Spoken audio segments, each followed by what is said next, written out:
This is for the sled dogs in the trenches. Real hockey parents, real stories. The good and the gong show. No filters, no sugarcoating, no politics. Just straight hockey talk and the best guests around the barn.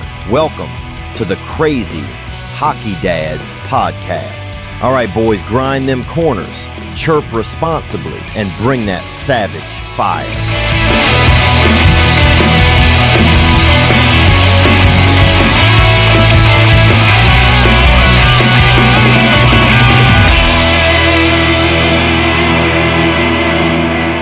All right, everybody, welcome to episode 74 of the Crazy Hockey Dads podcast, the unfiltered podcast for hockey parents.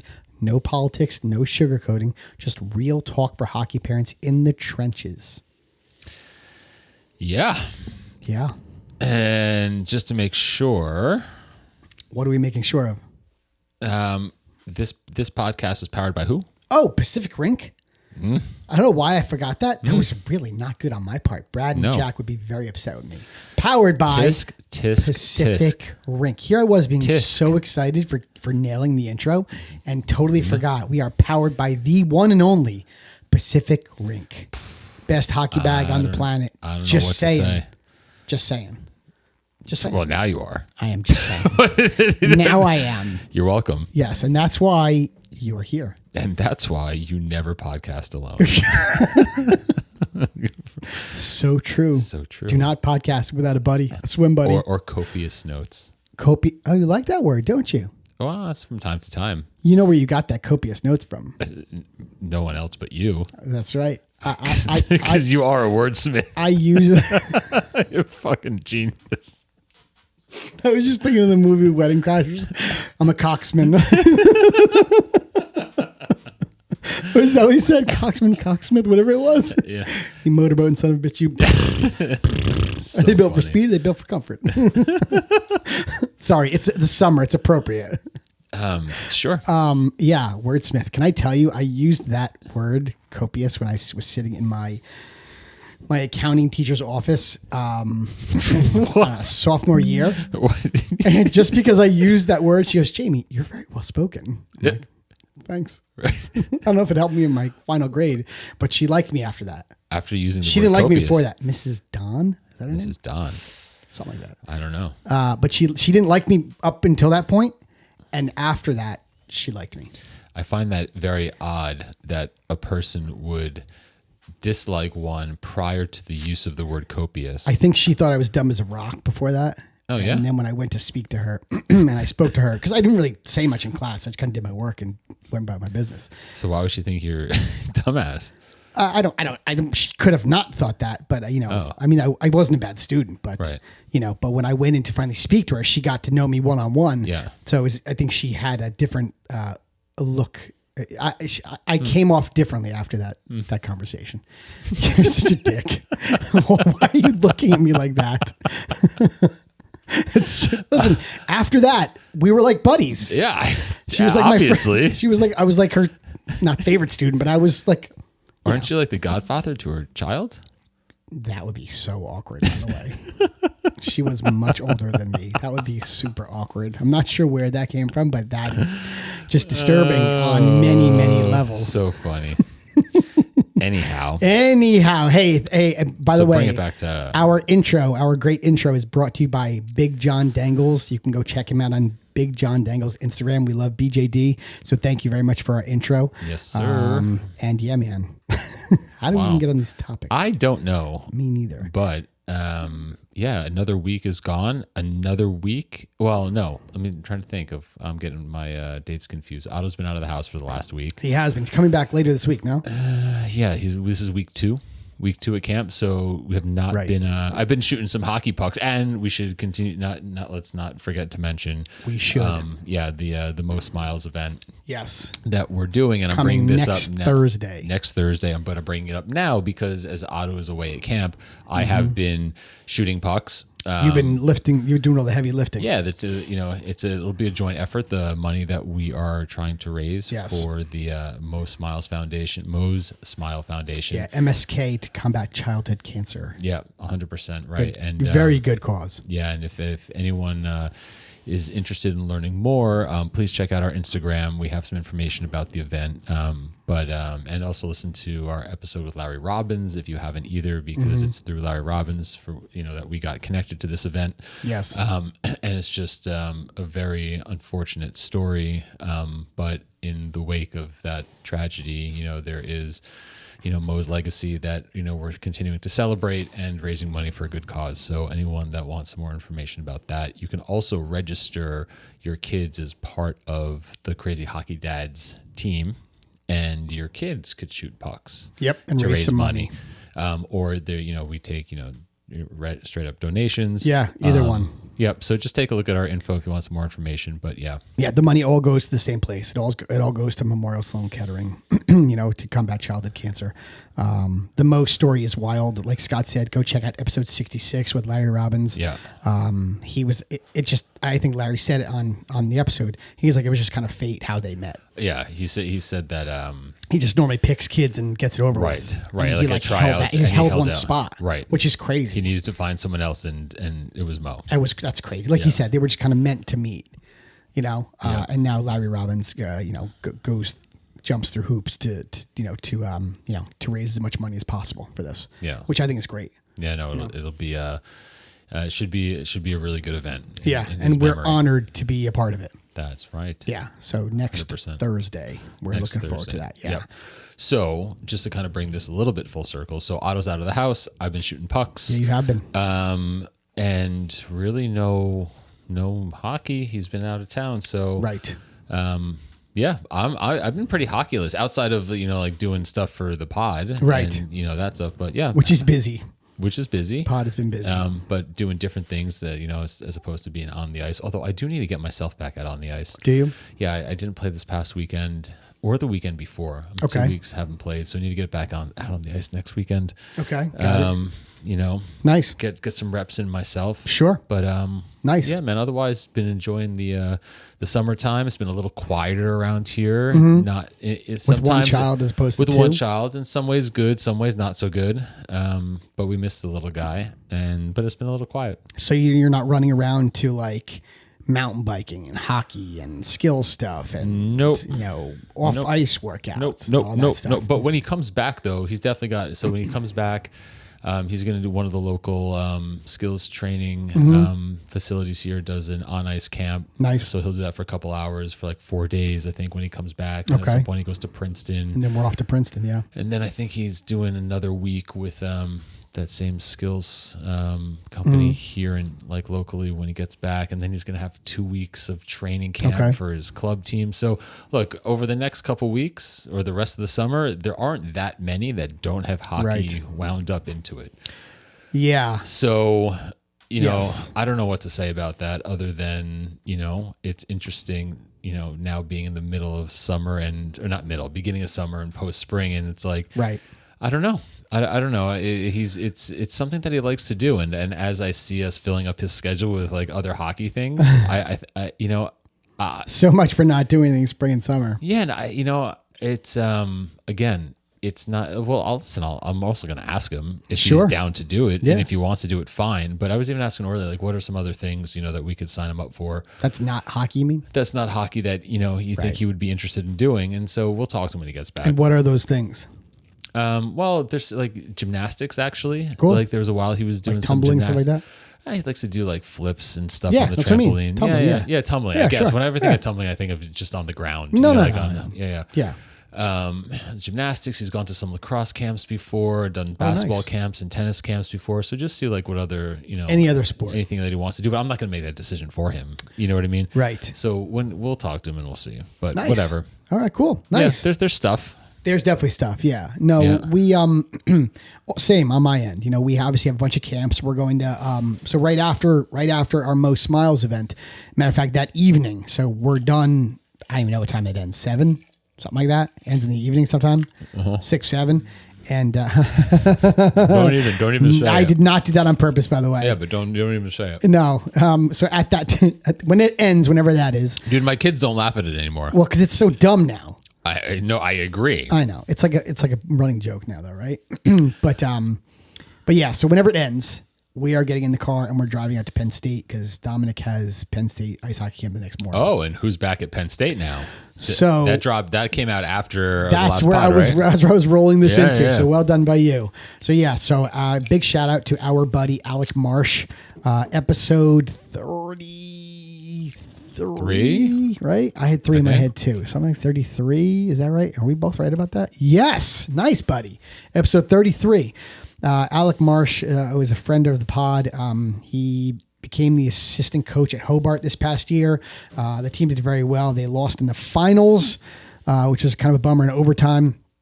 But I was talking to Alec the other day, and he was just named one of the coaches on the Penn State ice hockey staff. Yeah. So congrats to Alec Marsh, man. Congrats, brother. Very exciting, you know? Yeah. So I was talking to him the other day. He's going to be out there. He's out there ready, actually. Oh, is he? Yeah. Oh, yeah. They wasted no time. I'm sure. He's been out there for 2 weeks now. Yeah, so he missed the 1 year McKenna was there. Oh, McKenna. Yeah, he did miss the 1 year McKenna was there. Yeah, he did. Yeah, unfortunately, right? Yeah. He's got a nice job out there. So he's out there now. I think he's going to be on the ice when Dom's there, which is cool. Oh, yeah. That would be cool. So that'd be really nice. So congratulations to our buddy Alec Marsh. You know, well deserved.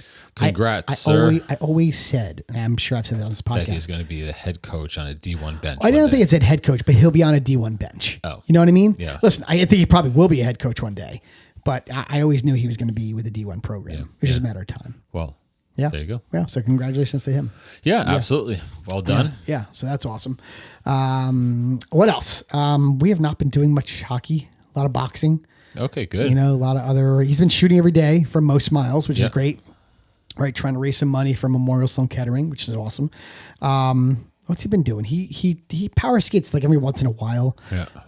He obviously was shooting with Ryan Murphy, with our buddy Ryan Murphy. Oh, he got the stiffer stick? Uh-oh. Did it already break? So So for those of you who didn't listen to last episode, Ryan Murphy is the New Jersey Devils skills coach, and Dominic went and shot pucks with him. Not this past Friday, the one before. And he diagnosed Dominic and said that Dominic needs a stiffer stick. Mm-hmm. I had just bought a 40 flex. He just went from a 30 to a 40. And now I bought a 50.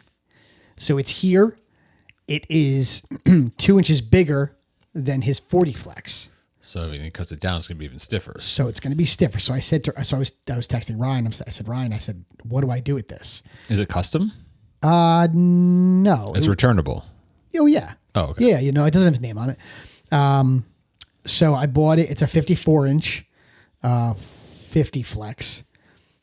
So I was worried about cutting it down because obviously it's going to move the flex higher, right? Yeah. So I texted Ryan and said, what do I do with this? Right. So Dom's going down to see Ryan on Friday morning. Okay. So he's going to work with him on Friday morning. And he says, don't cut it. He goes, have him bring it.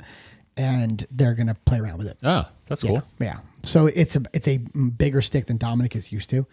He has normally has a 52 cut down to a 51. Mm-hmm. So I'm not sure what this is going to look like, but we're going to find out. But Dominic essentially grew out of his flex, right? He's too strong for the flex of the 30. Okay. And even the 40. Right. So we'll see, man. Wow. We'll see. All right. Keep diagnosing until something works. Yeah. Right? That's the plan. So other than those things, we haven't been doing a ton of hockey. Okay. I mean, listen, here and there, we picked stuff up, but not a ton. People have been away and, skills coaches go away on vacation and no doubt different summer scheduling, summer mode, correct. summer. Exactly right. So definitely different.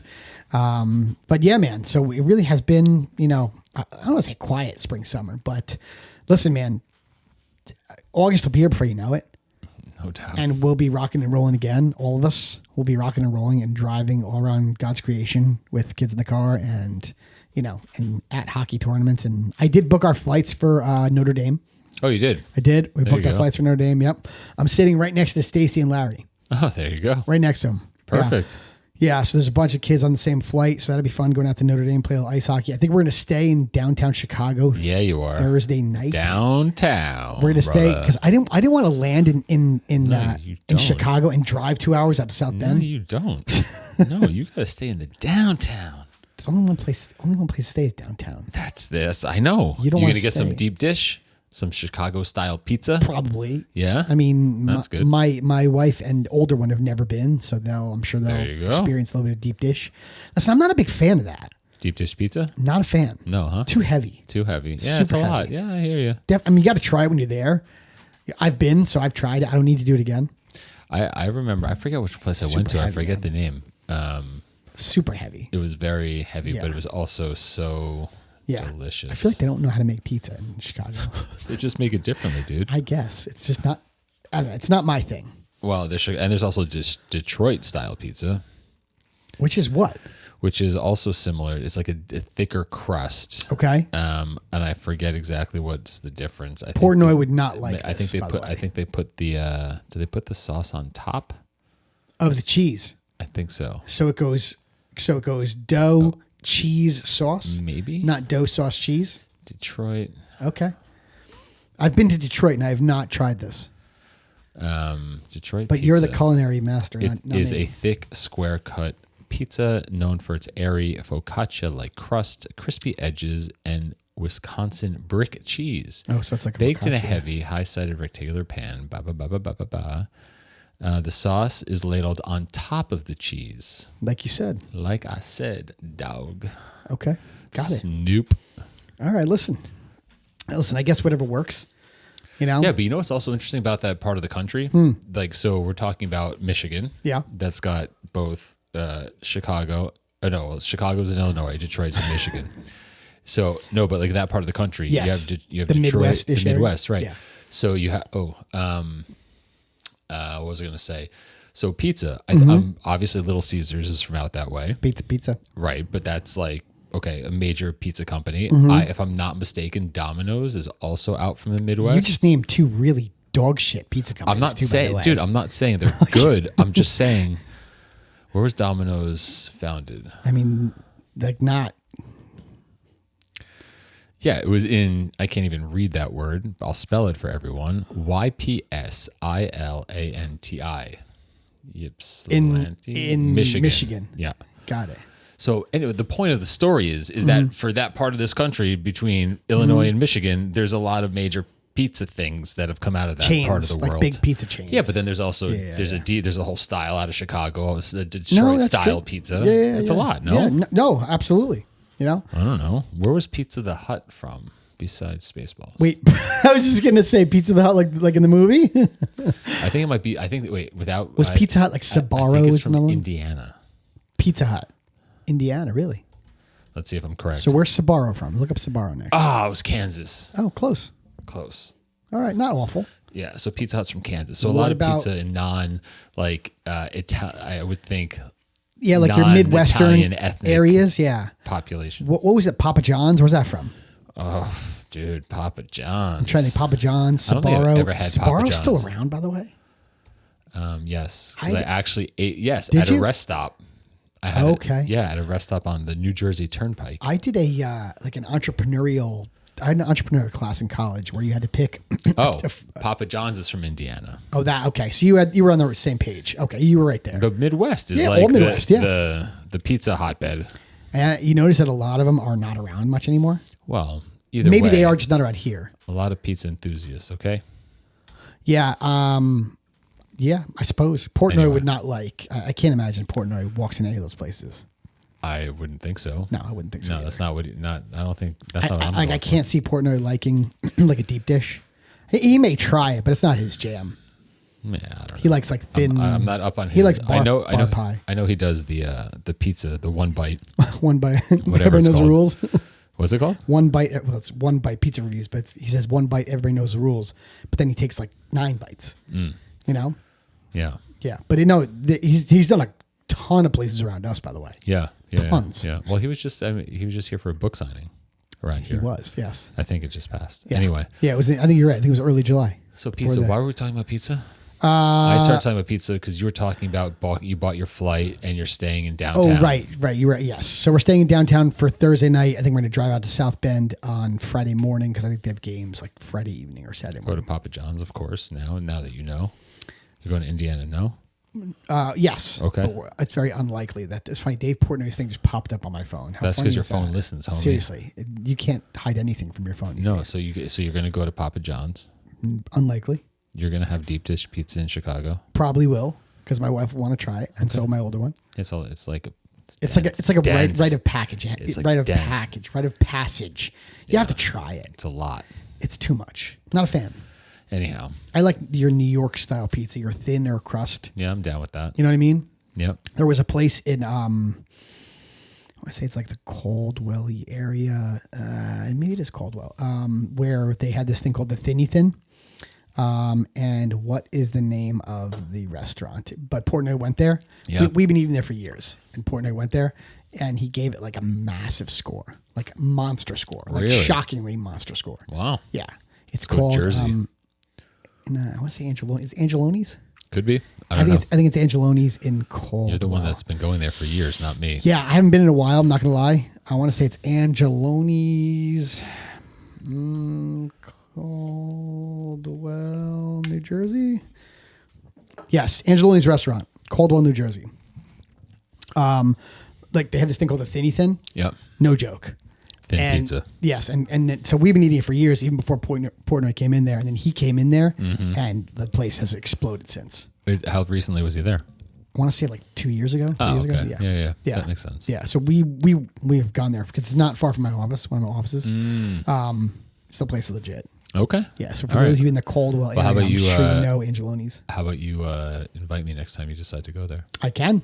Yeah, that'd be nice. Thanks. I appreciate it. You want to go? Yeah, I'd love to. Then there's also a place called Star Pizza, which I'm sure everybody in North Jersey knows. It's in a little bit of a rough area. I don't know about this. Star is... but I don't keep tabs on pizza places either, so. So Star Tavern is in... it's in one of the Oranges. Okay. It's a little...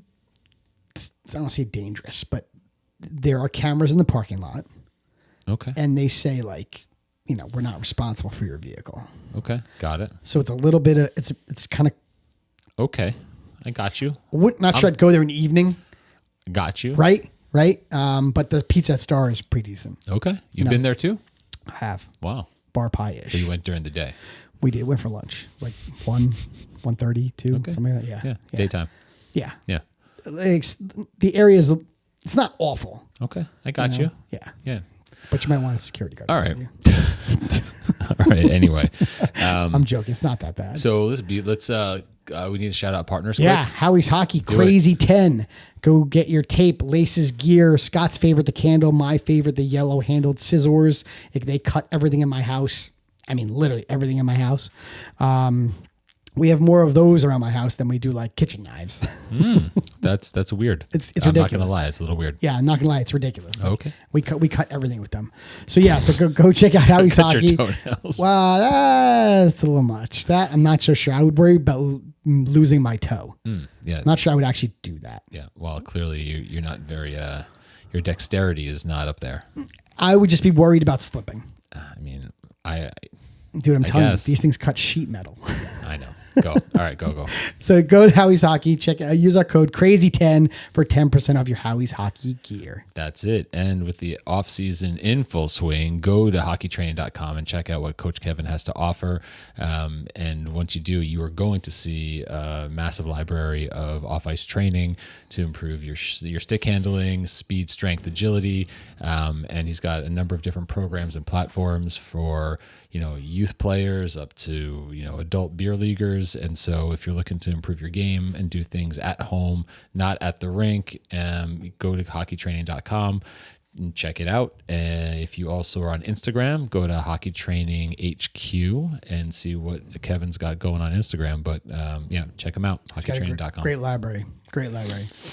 Next, we have Titan Battle Gear. So Nancy just bought Dominic the base layer that dropped on July 4th. Ooh. It was out at like 7 a.m. They came out with a white USA Hockey logo. Drop it like it's hot. Yeah, with the flag under it. Pretty sweet, not going to lie.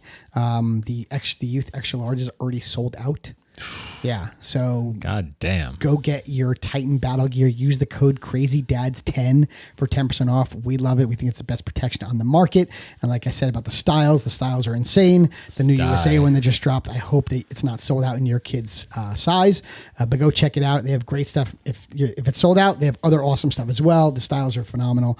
And the protection is top notch. So go check out Titan Battle Gear. Use our URL in the show notes, which is titanbattlegear.com/crazyhockeydads. Use the code CrazyDads10 for 10% off your Titan Battle Gear. That's it. And to all you coaches and managers out there that are looking into video analytics for your team this year, go check out Athletic Performance Insight. And on that website, you will find a contact form. Reach out to Eric, the owner, the man who made the platform, and he'll be happy to do a demo for you of what it can do. He'll also be happy to break down a game for free so you can see what the analytics look like. But I can tell you from using it myself, it's got everything that you could possibly want from a stat perspective, and if you're coaching younger teams and don't need certain things, not something you have to invest time, effort, energy into.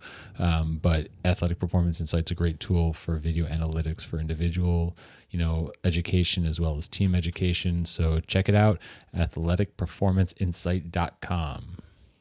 And do we have a show for you guys? You didn't do what you normally do. Come on, man. $100 value? Yes. I mean, I don't do it every time, but I do it a lot. Sure you do it. I have to mix. I do it a lot. You're not wrong. But I have to mix it up a little bit. If you weren't going to do it, then I would have done it.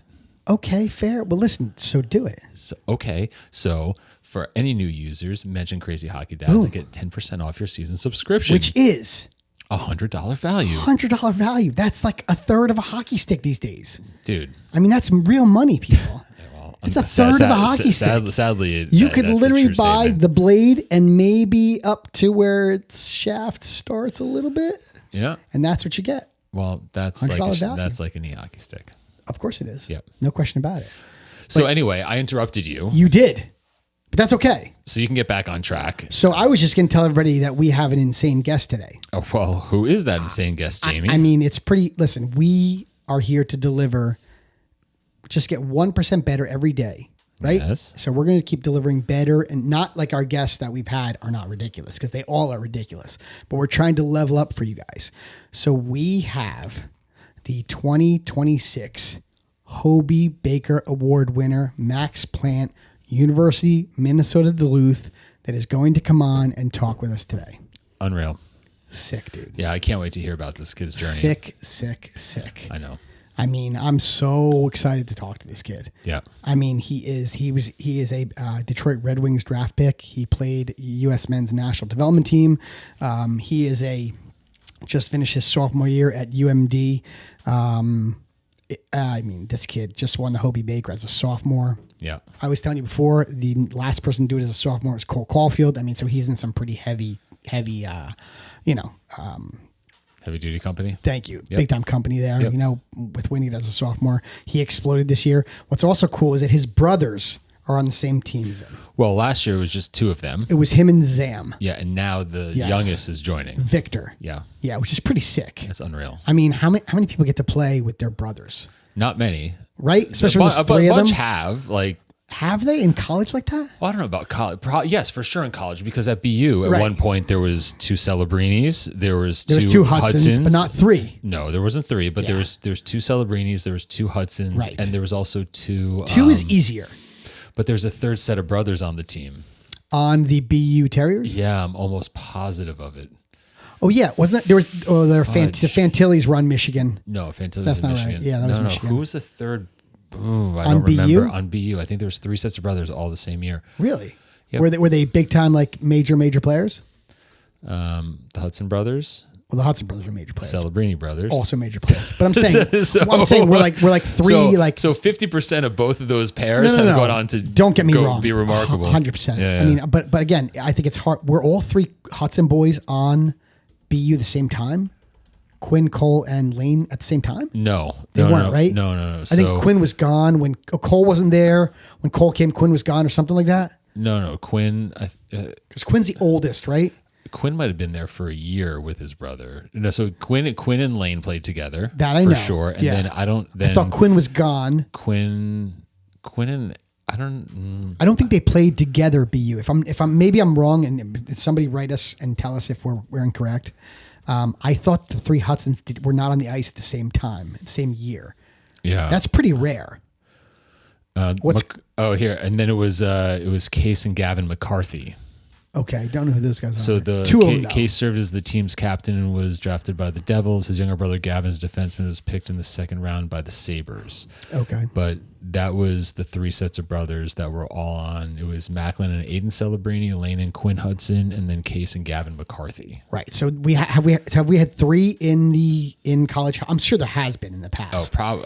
But it's pretty rare, dude. Yeah. I mean, think about that. I mean, you need three. I mean, three brothers need to have birthdays pretty close to each other. Yes. And they all need to be like heavy duty players. Be a set of twins. True. Yeah. That's true. But that's wild, man, that he's going to get to play. The three of them are going to be on the same team. Oh, which is pretty nuts. They're going to have a blast. And their parents are both UMD grads. That's unreal. So like I think his mom and dad met there. Oh, did they? Is that a fact? Yeah. Wow, that's so funny. She's a stud apparently. In what sport? I think softball. Hockey as well? Softball and basketball. Oh, interesting. Yeah.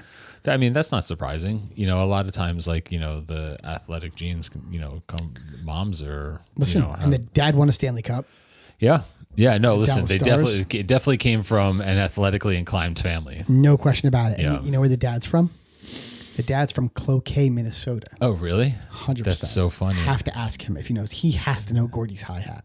Oh, there you go. Yes. Yeah, of course. Yes. So for those of you who missed it, we had Sadie Lundquist on episode 30 something. So she is from Cloquet, Minnesota. She went to Bemidji State. Yes. She played pro for a couple of years, but her grandparents founded Gordy's Hi-Hat, which is a very impressive and well-known burger joint. Yes. In Cloquet, Minnesota. So I would think that I can't wait to ask Max if he knows the Gordy's Hi-Hat and what is his go-to there. Yeah, we're gonna find out. We're definitely gonna find out. What was Sadie's go-to? Wasn't it a bacon cheeseburger? And then her mom got on her and she changed it. Yes, I don't like chicken fingers or something like that. That sounds right. Something like that. I got to go back and listen. Anyway. But yeah, so go check out our last episode with Sadie Lundquist. Also an awesome episode. Yes. But yeah, man, I'm really looking forward to this. Our first ever Hobey Baker award winner here. That's right. On the Crazy Hockey Dads podcast. Well, good intro. Thanks, buddy. What do you think? You want to kick it over to him? Yep. All right. Here we go, everybody. Enjoy. All right, everybody. We have a real treat today.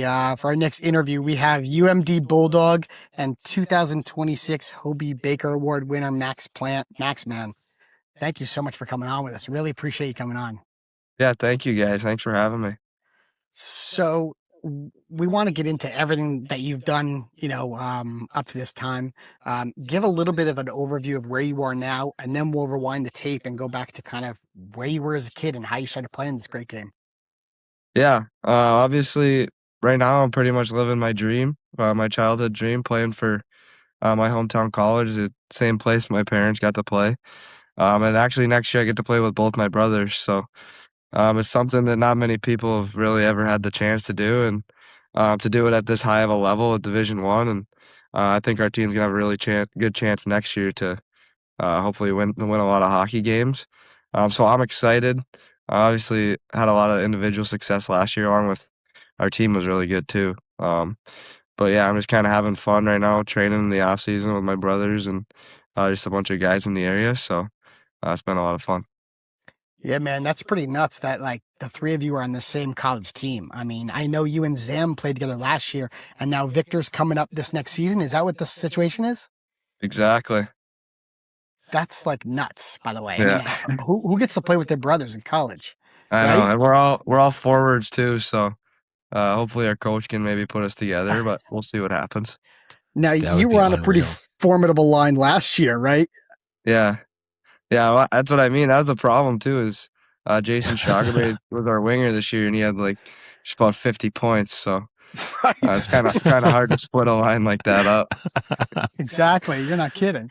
Yeah, man. So let's rewind the tape a little bit. Let's go back to when you were a kid. Obviously, your parents, helped develop three unbelievable hockey players. Your mom was a sick athlete in college. Your dad is an NHL guy who has a Stanley Cup under his belt. So talk about like how you started this game, like, and we'll go from there, man. Yeah. Pretty much just listening to a lot of different people about how they started hockey. Pretty much the same way. I was in skates as soon as I could walk, just about. So that was kind of built in. But I just think that the way that my parents instilled into us, like whatever we're gonna do, we're gonna go full on. I played all kinds of sports. I played soccer, baseball. I played tennis in high school, actually. Um, Wow. Anything I could really do. I was in basketball for like a couple summers, just doing camps and stuff because my mom played, but I couldn't really shoot very well, so I kind of stopped with that. But yeah, I pretty much did everything. We were out on the lake in the summers at the cabin, and then in the winter it was full blown hockey. Um, it was pretty competitive just with the two brothers, and that was kind of when our dad kind of was winding down, like he wasn't really playing anymore, but he was coaching. So in the backyard, he'd join. He'd be on my little brother's team. We'd kind of go 2-on-2 all the time. So that was pretty fun. And then just pretty much like growing up in Hermantown. I don't know if you guys know really, but Sure. it's kind of a pretty big hockey. Right. Oh, that's all right. We got you back. Oh, that's what it was. That's all right. We got you back. So, Is it good? Yep. Good to go. Yep. Okay. Yeah.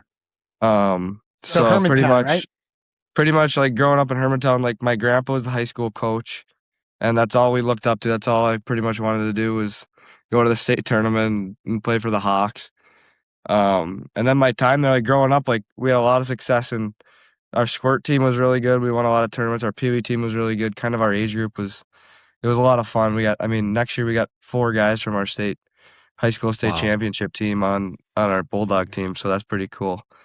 But yeah, I mean, going into high school, to play only sophomore year I got to play.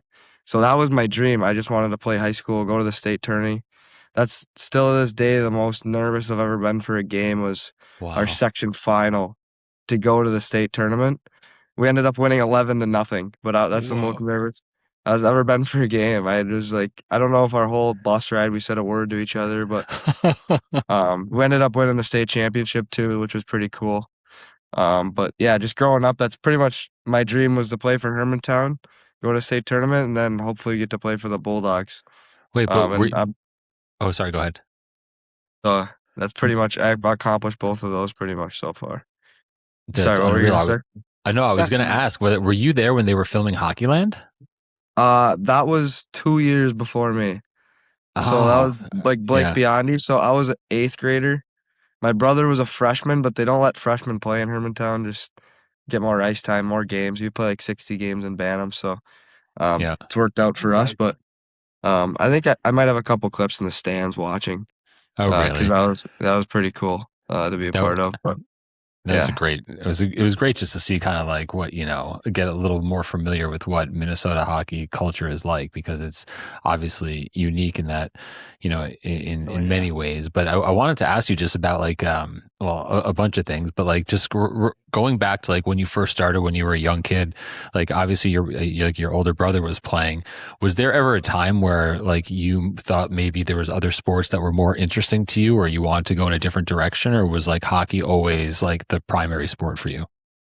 So actually when we were younger, baseball, I was pretty good at baseball.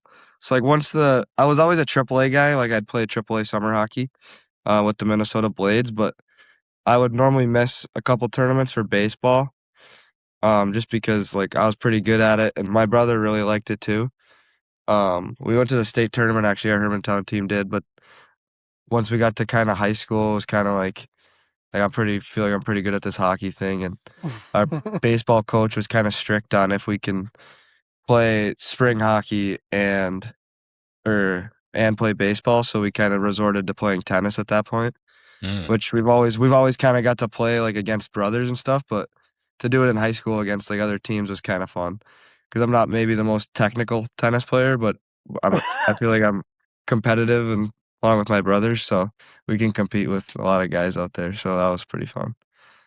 That's funny. I would have never guessed that you played spring tennis, dude. Never in a million years. You know? But how does like in growing up in terms of being a multi-sport athlete, because like around here and for a lot of kids it can become difficult when there's like you're playing club hockey or private hockey, and Yeah. that like once your season winds down it's overlapping with other like spring sports potentially, and then there's like all this spring hockey. And I know you said you played with the Blades, but like did you find it difficult to be a multi-sport athlete growing up as a kid, or like it just that was or not really? I think part of it was all my buddies kind of were doing similar things. Hmm. My one of my best friends, Ty Hansen, he plays with me at UMD now. Like he was the same way, soccer, Yeah. baseball, kind of doing it all. So it's kind of easy because we never really got worn out. Like I mean, you're little and you just want to go do the next thing. So I think that was easy. And my mom was a big believer in like get out of the house. Like pretty much every day in middle school and even like freshman year, we'd play wiffle ball. Like we'd have a bunch of friends come over in our backyard and Yeah. play wiffle ball. Like that Yeah. was probably some of the best times we ever had. Like the whole fall, and then once the rinks got shut down, everyone would come over in the spring. So um, I watched more baseball games sometimes when I was younger than I did hockey, but it's pretty much been hockey since. But I would Nice. say Interesting. about the multi-sport thing, like you were saying, like I mean, you're gonna play so much hockey, and especially with how competitive it's getting, like, um, I don't see why not play another sport if you're interested in it, 'cause I feel like it's helped me, so. You Yeah. think that college coaches look for multi-sport athletes these days, Max? Yeah, well, obviously, you want the best hockey player, but, Right. if you can kinda do it all if you're an athlete, I feel like it just kinda builds competition, like, within yourself to you can find different ways to get better at something, and I feel like for me that it's helped me get to where I am. Yeah, like the hand-eye from playing Yeah. baseball and tennis. You think that's helped you like take pucks out of the air in hockey? In hockey? I mean, I'd say so. Yeah, Yeah. yeah. So, Always. so let me ask you this: like, so growing up, older brother, father, and at some point your younger brother comes along the way. What was it like, just from like having a former NHLer and Stanley Cup winner as a dad, and obviously a competitive athlete, and your mother as well? Was there like a Yeah. lot of like parent coaching in your house? Was there a lot of pressure to like, always work on your craft? Like what was that like family, like the Yeah. parent, child dynamic like for you?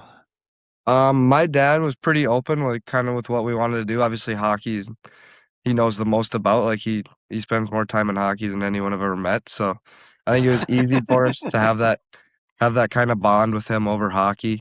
Like, we'd get home from school, and my dad was gone a lot because he was coaching for the Bulldogs when I was little, but when he was home, we'd come downstairs after being at the outdoor rinks, and he'd just be watching hockey every single day. We'd wake Really? up for breakfast before school, like, NHL Network was on. But it was never really like, I guess that kinda feels forced on you, but it wasn't like it never felt like that. It was kinda, like, fun, like, something you can talk about, and for him coaching us, he was never, like, really hard on us, like, it was more of, like, "Are you working hard?" Or, like, "Are you having, Right. if you want to get better, it's like, I can help you." Like, he'd want us to ask him. It wasn't more, like, forced, like, "Why would you do that instead of this?" It was kinda more like, if your feet aren't moving, then he'd be a little bit angry, but Yeah. it came from a good place.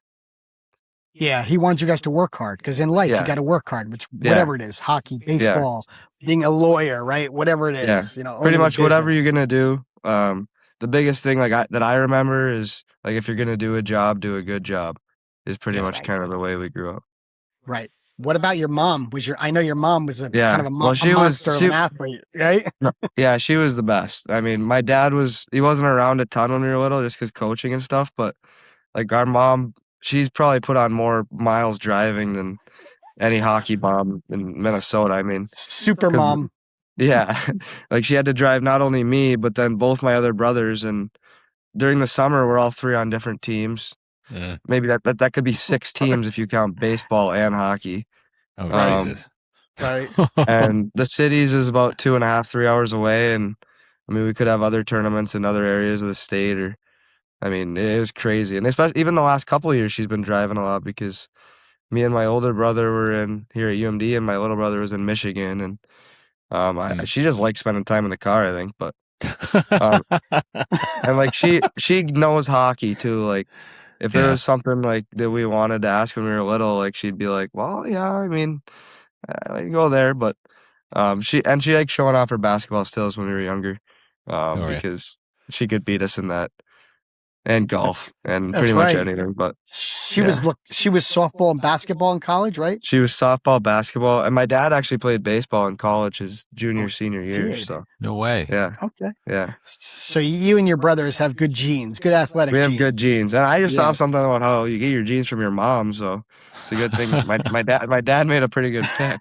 That's true. Exactly. I wonder if that was by design. Yeah. He's like, I got to make hockey players. He's like, who can help me with that? Totally. That was like I don't know if you ever listened to Chicklets, Max, but they were recently talking about Biz and that he's still single, I think, and they were joking around about having like a combine for his future wife. Oh my God! They'd have to get all these women to do a combine and just see who's most fit. Just needs to be a big hiker. Right? Yeah. I mean, apparently that's how it goes. So. Yeah, listen, you probably are winding doing the same thing when that time comes, Max. but let me ask this: like, so, like, at a young age, like, when did you?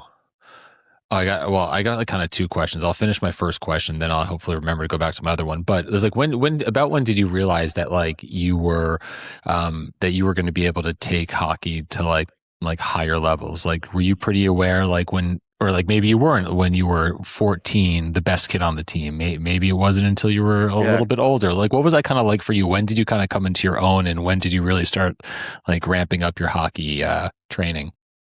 I think for me, like obviously, like looking up to like the Bulldogs and like my dad and people that he knew, like I've always like I'm still in that situation. Like things happen so fast, like it's unbelievable.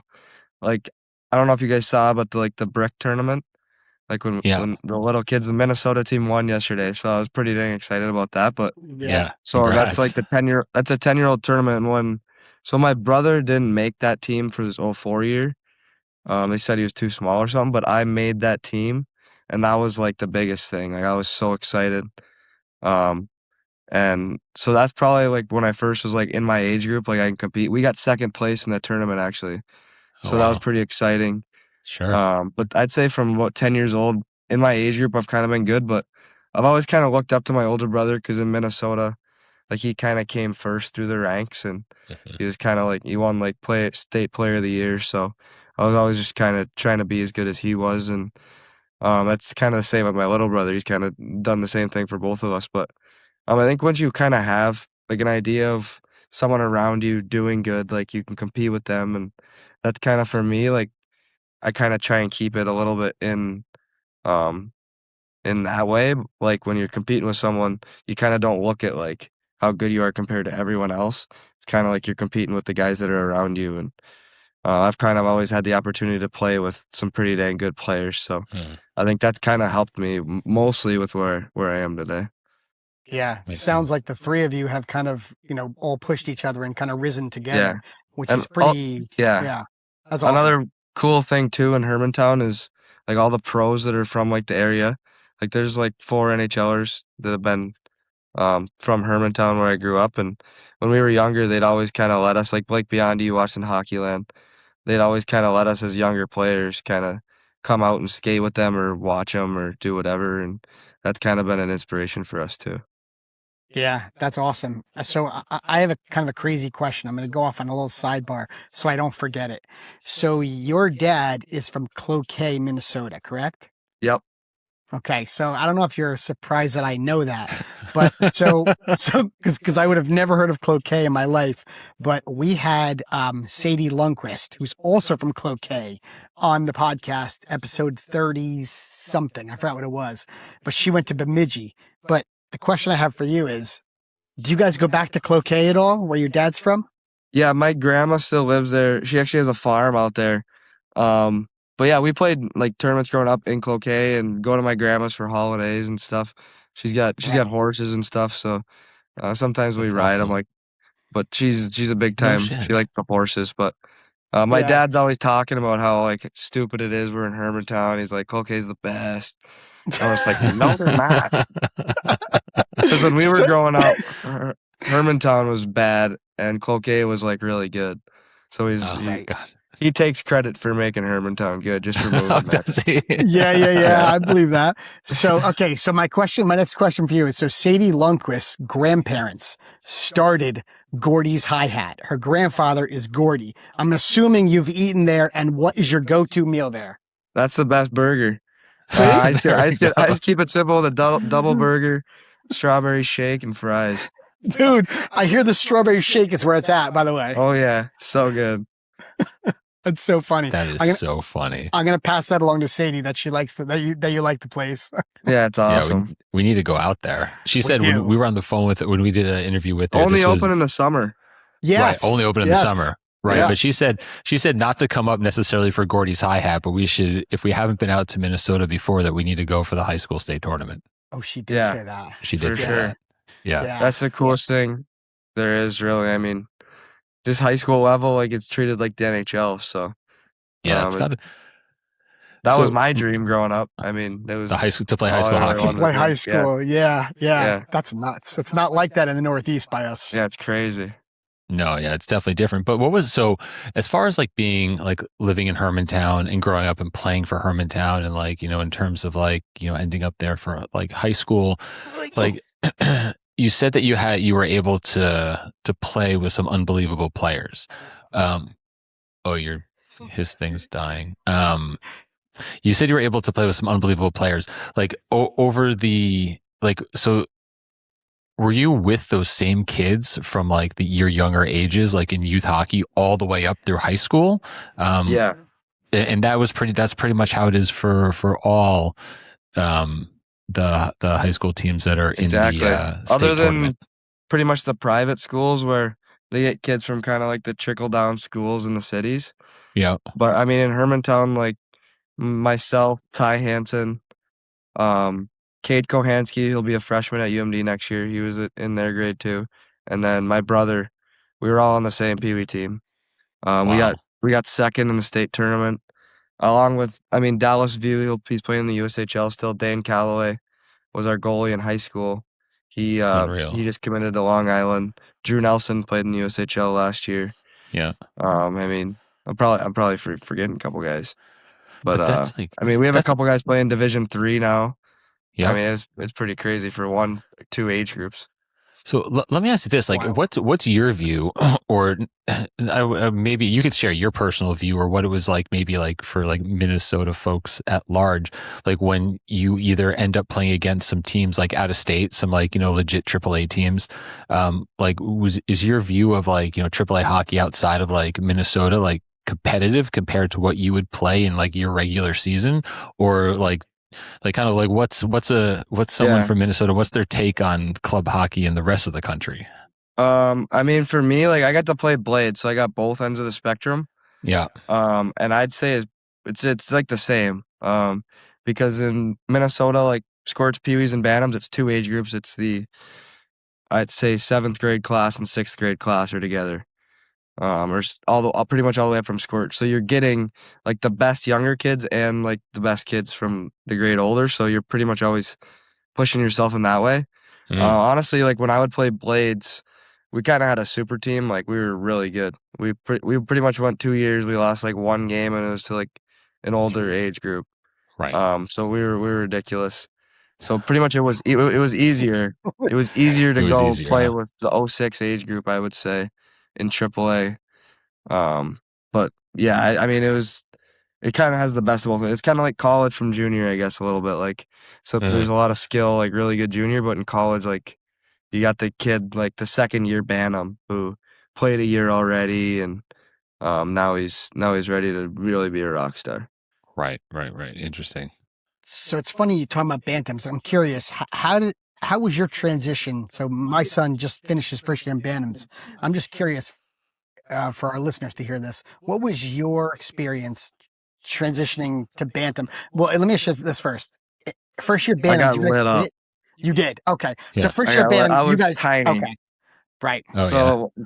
I was like, how tiny? What's tiny? I hit puberty. So my first year Bantams, I probably weighed like maybe 100 pounds, not even probably. So my sophomore year of high school, the year that I made NTDP, I was 5'4", 120. So I couldn't Wow. have. So I was really small. My advisor told me like you probably shouldn't go here. Like you're probably gonna be a bottom tier player and maybe go back to high school and dominate for a couple more years. But so I was always really small. Like I don't know, you guys know Danny Nelson. He played. I played with him at Worlds and World Junior. He plays at Notre Yeah. Dame, but Yep. actually he's get to play with his two brothers next year. He was always way bigger than me, and he was on that Maple Grove team, and that was the other team in the state that was like the best. And Huh. every time we would battle, like I'd always get a couple maybe, but like he could light me up and score three. Like it was That's like he was always big and I was like really small. So I kind of grew late, like my junior years when I started to kind of grow. But yeah, I think that's helped me a lot too. But I Yeah. was scared when I first went to Bantams. I was okay. like, God, like I'm gonna get killed. Well, Really? Wait, was it more because of your size at the time, or just because Yeah, like yeah, it was because of your size? It wasn't like in it like yeah. an Like I was always aversion to the fast. physicality. For the right. most part, I was faster than guys, and Yeah. like I had a motor, but I was small. So like if I didn't have my head up, like Mm. yeah, it was not good. But you kind of And learn to play like that. Then you can play like that. You can learn how to protect pucks differently. And for me, I feel like Totally. it's a big advantage now because now I'm just as strong or stronger than a lot of guys. So, yeah, yeah, it's funny you say that because we've had a lot of college coaches on and we talk about the Bantam birth year when you have some kids that are huge and some kids that haven't started hitting puberty yet, right? And the college coaches say they like the smaller guy because the smaller guy has to figure out how to play with the big guys, yeah, right? The big guys, for the most part, have always been big, right? So they throw their body weight around and they look good because they're big, yeah, but when everybody evens out at that time, whenever they even out, the big guys really kind of have a hard time adjusting because they haven't had 100%. to, right? A lot of Um, times, some guys do just because like they're at the point where, like I can't let this guy be better than me. But like what you're saying, like even like Wyatt Cullen this year, he was on my brother's NTDP team. He just went first round. He was really nice. small Yeah. too. He was very similar to the way I was, where he grew late, and he's 6'2" now. I mean, he's big Wow. now. But I remember him and my brother roomed together, the first year at the program, and when they try out Victor, my little brother, he was probably like 2, 3 inches taller, and now Wyatt's like 2, 3 inches taller than he was. And my little Interesting. Right. brother grew a couple 3 inches too, so it's kind of Wow. crazy. Yeah. Yeah. We talk about it all the time, Max. We talk about how everybody pops at a different age, right? Yeah, The late bloomer in this game is very real, you yeah. know? And Yeah. it's very yeah, it's a true thing that not a lot of people think about sometimes. Right. And hockey parents get like anxiety over their kid not being big, I right? think that's a big example of your reason with like hockey, like just hockey all the way up and not other sports. Is like if you're so like dedicated on your kid, he might not even want to play in 4 years. Like he might have Right. wanted to try all those other things, you know? So I think that for me is like a pretty good thing. Like go have fun. If you're not having fun with it, whether it's baseball or anything, like why would you even want to do it? Right. Yeah. Well, that was something when we interviewed Sadie, and just so one of the reasons why I think for me, like I didn't start playing ice hockey until I was like on rollerblades a little bit before, but like I don't know, let's just say I was 12 when I actually was on my first like ice hockey team. And then I stopped playing before I even finished high school. Primarily like I was playing for a club team, but like I didn't have like any like-minded folks around me. Like no one else Yeah, around me was playing ice hockey. And it was like really easy for me not to stay connected because like I was just playing for a club team that had kids from all over the place, no one that lived near me necessarily, you know. But when I, have talked to folks from Minnesota and they're just saying like, yeah, what do you mean? I played with my friends my whole life. It was like yeah, amazing. And I just think that's such an advantage Yeah. that like a lot of people obviously see, but like in terms of keeping kids connected to sports, especially being able to play with your friends in like yeah. hockey and baseball and football, whatever, it's like, that's amazing. It's awesome. And it's Yeah. also, um, I was just thinking about something. I guess hockey's kind of more of like a rich man's game, is what I was thinking, Mm, especially in today. Like, but I think it's a lot cheaper if you're in like a community in Minnesota, where you get to play with all your buddies and like other people's parents can kind of help you because they know you and stuff like yeah. that, instead of like you're kind of all alone and you're trying to make this team that lives 40 minutes away or whatever. So I Right. think that's pretty cool about Minnesota too. Yeah, you guys are a totally different animal. I mean, everybody in the United States wants to duplicate what you guys have out there. And, you know, I don't think you can, to be honest with you, because parents are so Yeah, committed to making it happen, and you guys have rinks in every neighborhood, which most places don't, I yeah. mean, the Minnesota model is definitely the envy of the youth hockey world. Matter of fact, I know a dude who just sold his house in Connecticut and moved out there. Yeah. And that's crazy too, is part of like I got obviously we'll maybe get into the NTDP a little bit, but like when I got there, I kind of realized like because there was maybe me and like two other guys that were from Minnesota high school hockey. A couple of guys went to Shattuck and stuff, but you could tell the difference like big time because a lot of the kids on my team would go from one team to another team kind of just for themselves, like putting their own kind of game ahead of it. And for Hmm. me, I'm like, what's going on? Like, I've just been with the same guys all the time. Like, I know where I stand. Um, so for me, it was kind of like, wow, like, not that those people are selfish. It's just kind of the way hockey works, other than in Minnesota, where you're kind of just, you're put where you're put and you just play there. So, for me, that was kind of an eye-opening thing of, it's not like necessarily bad, but I just like it a lot better that you're not looking to where you can go next, where you can play next. You're kind of just in the moment with your teammates. Right. So, like in that example that you were giving, and that's interesting to think about, where there were, so you would see kids from other parts of the country, and part of what I'm hearing, and correct me if I'm wrong, was that like their style of play was perhaps a bit more selfishly because this is a kid that might have bounced around from team to Yeah, team and always had to like prove his worth, but yeah. then also in terms of like it's the style of play, but then also from like a personality standpoint, did you find like folks that were like studs outside of Minnesota and like other parts of the country, did the personality wise, did you see like a lot of differences in those kids Um, versus kids from home? I think a lot of it's pretty similar. Just Yeah. like, I mean, you guys are in hockey. Like the people in hockey are great. And I just went Yeah. to men's Awesome. world this spring with like Right. the NHL guys, and those guys are like some of the best guys you'll ever meet. Like they were looking out for the young Yeah. guys, and so that was really cool and eye opening to see That's that. But awesome. like the guys on my team at NTDP are like brothers, like a bunch of Yeah. really good guys.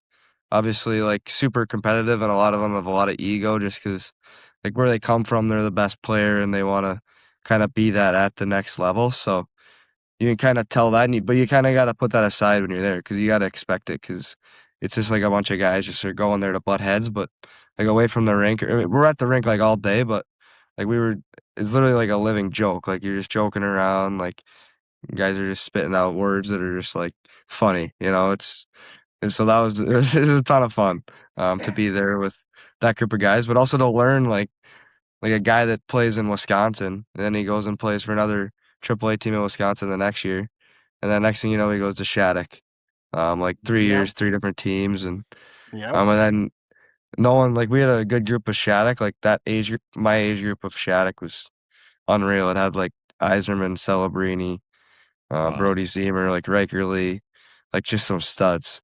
And we had a bunch of the guys on our NTDP team, so they knew each other pretty well coming in, and so that's kind of like it was kind of easy for those guys because they knew a lot of the guys, but like they kind of brought that kind of culture of like the best players competing for a spot, and that's kind of what we had, so it was pretty cool. So I'm curious. Let's get into. We touched on NTDP a little bit.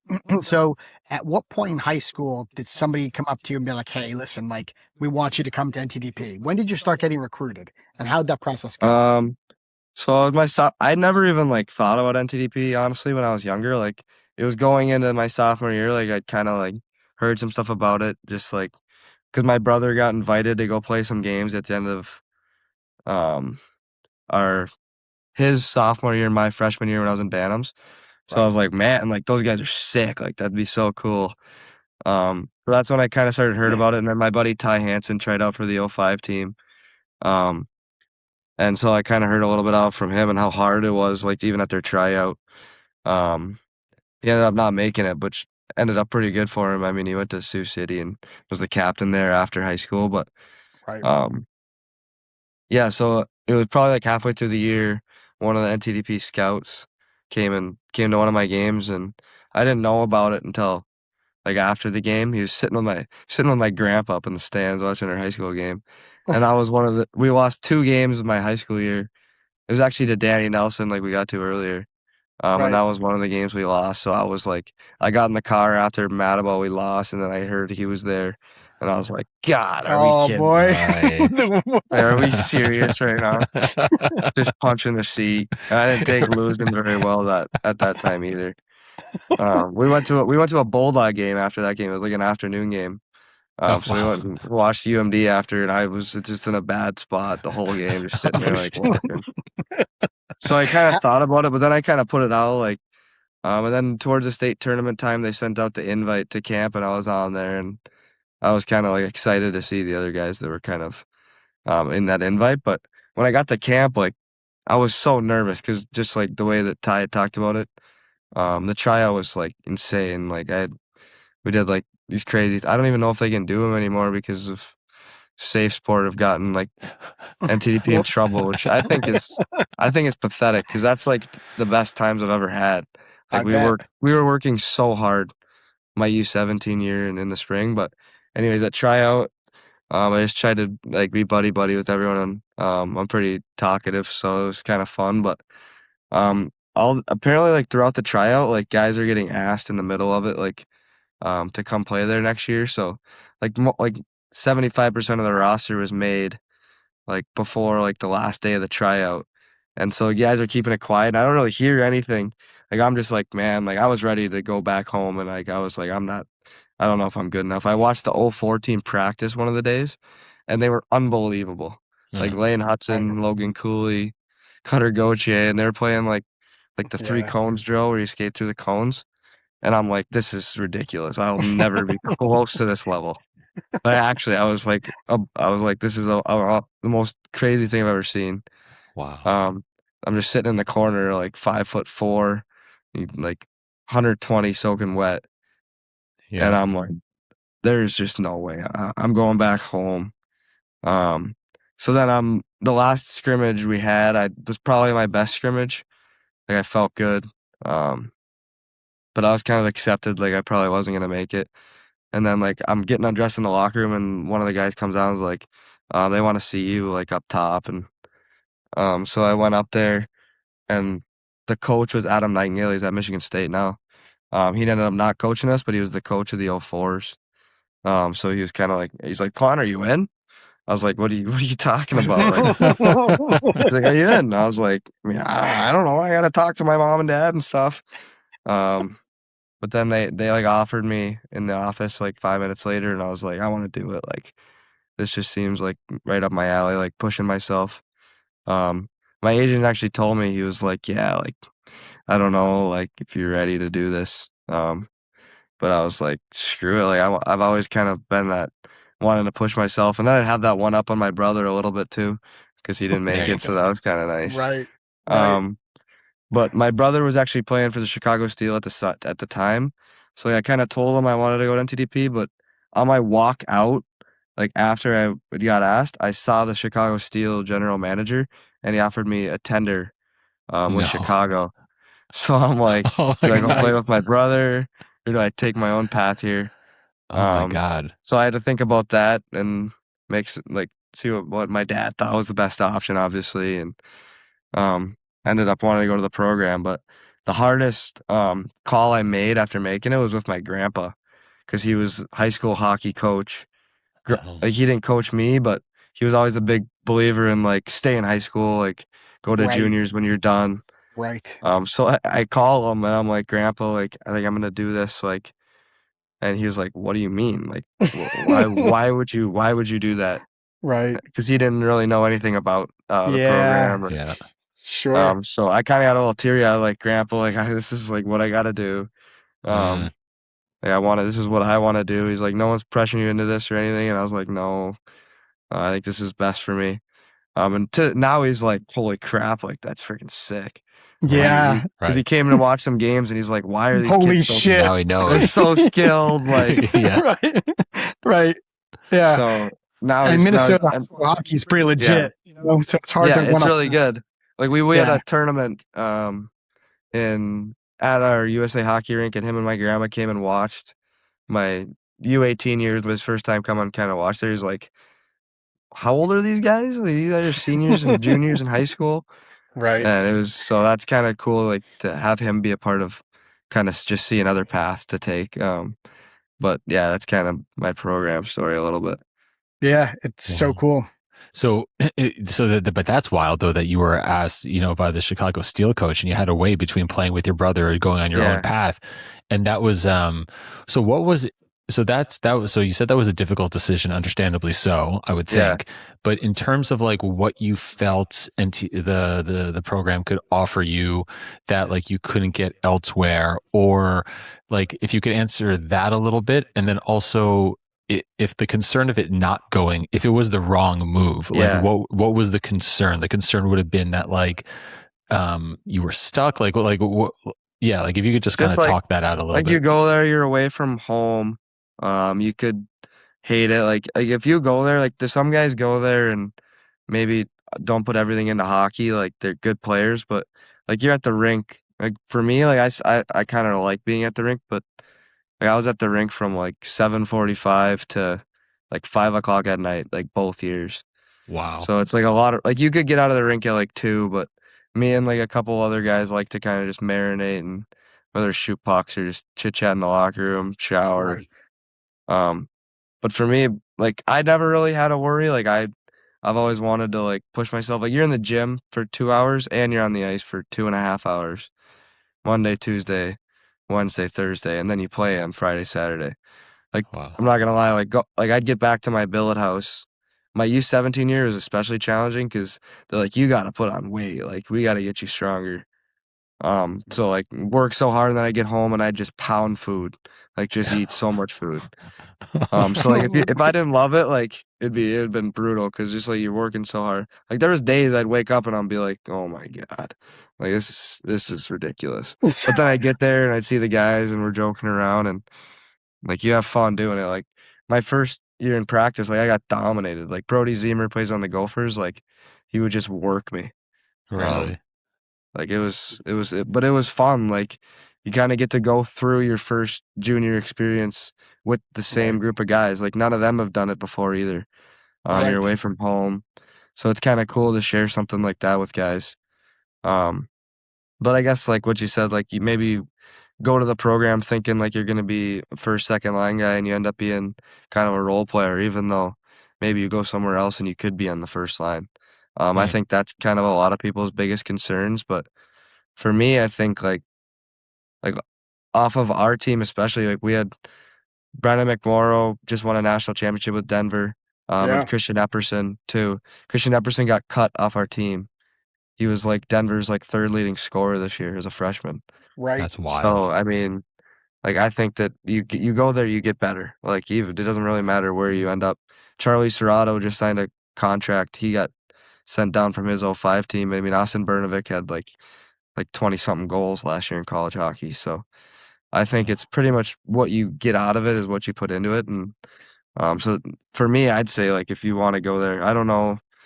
Like now, Brian Gallivan, he was our strength coach there, and he works for Buffalo now, so he's not there. But for me, like he's instilled a lot of my habits to this day of whether being in the gym or trying to eat right and all that. Like we work so hard. Like he was just like one of the greatest guys, but also like knows how to like get under your skin and like stuff like that. So it was pretty And cool. push you a little bit, right? Yeah, push you outside of.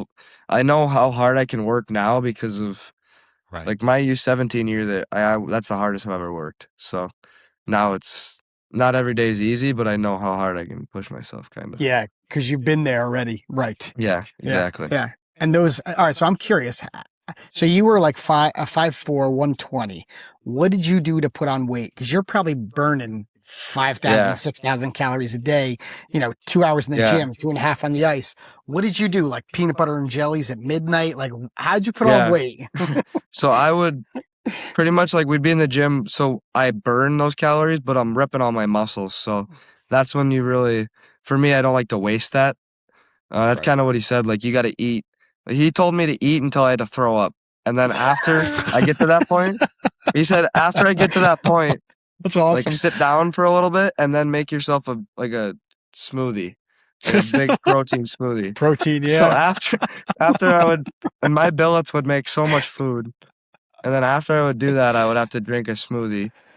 And it was just like I'd be sitting on the couch just like this, like just, yeah, like I can't eat anymore. And then so at the beginning, I gained some weight, but then I kind of plateaued a little bit my first year. But then I actually like got hurt, so I cut my knee open with a skate, so I couldn't really do much. I could just do like upper body and stuff, and my other leg. So that's I gained like 15 pounds because I was just doing like arm farms like crazy. The biggest biceps in hockey. Yeah, and that's like another thing. Like when you get hurt, like I've kind of used those times as times to get better at other things, like get stronger. Right. So it might be a bad thing at a time, but like for me, it's helped me a lot to where I am now. So, you mentioned your billet house twice, so I have to ask you. We ask everybody, what is your best billet story for when you were billeting somewhere? I'd say one funny one. I'll say a good one. Like one thing, they made like the best food.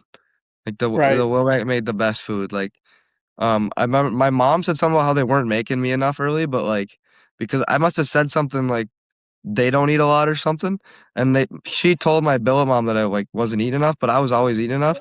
So then like the next day, like they made like double what they were making before, and I'm like what is going on here? And like the salmon that they make, like I try to use that recipe now, so it's so good.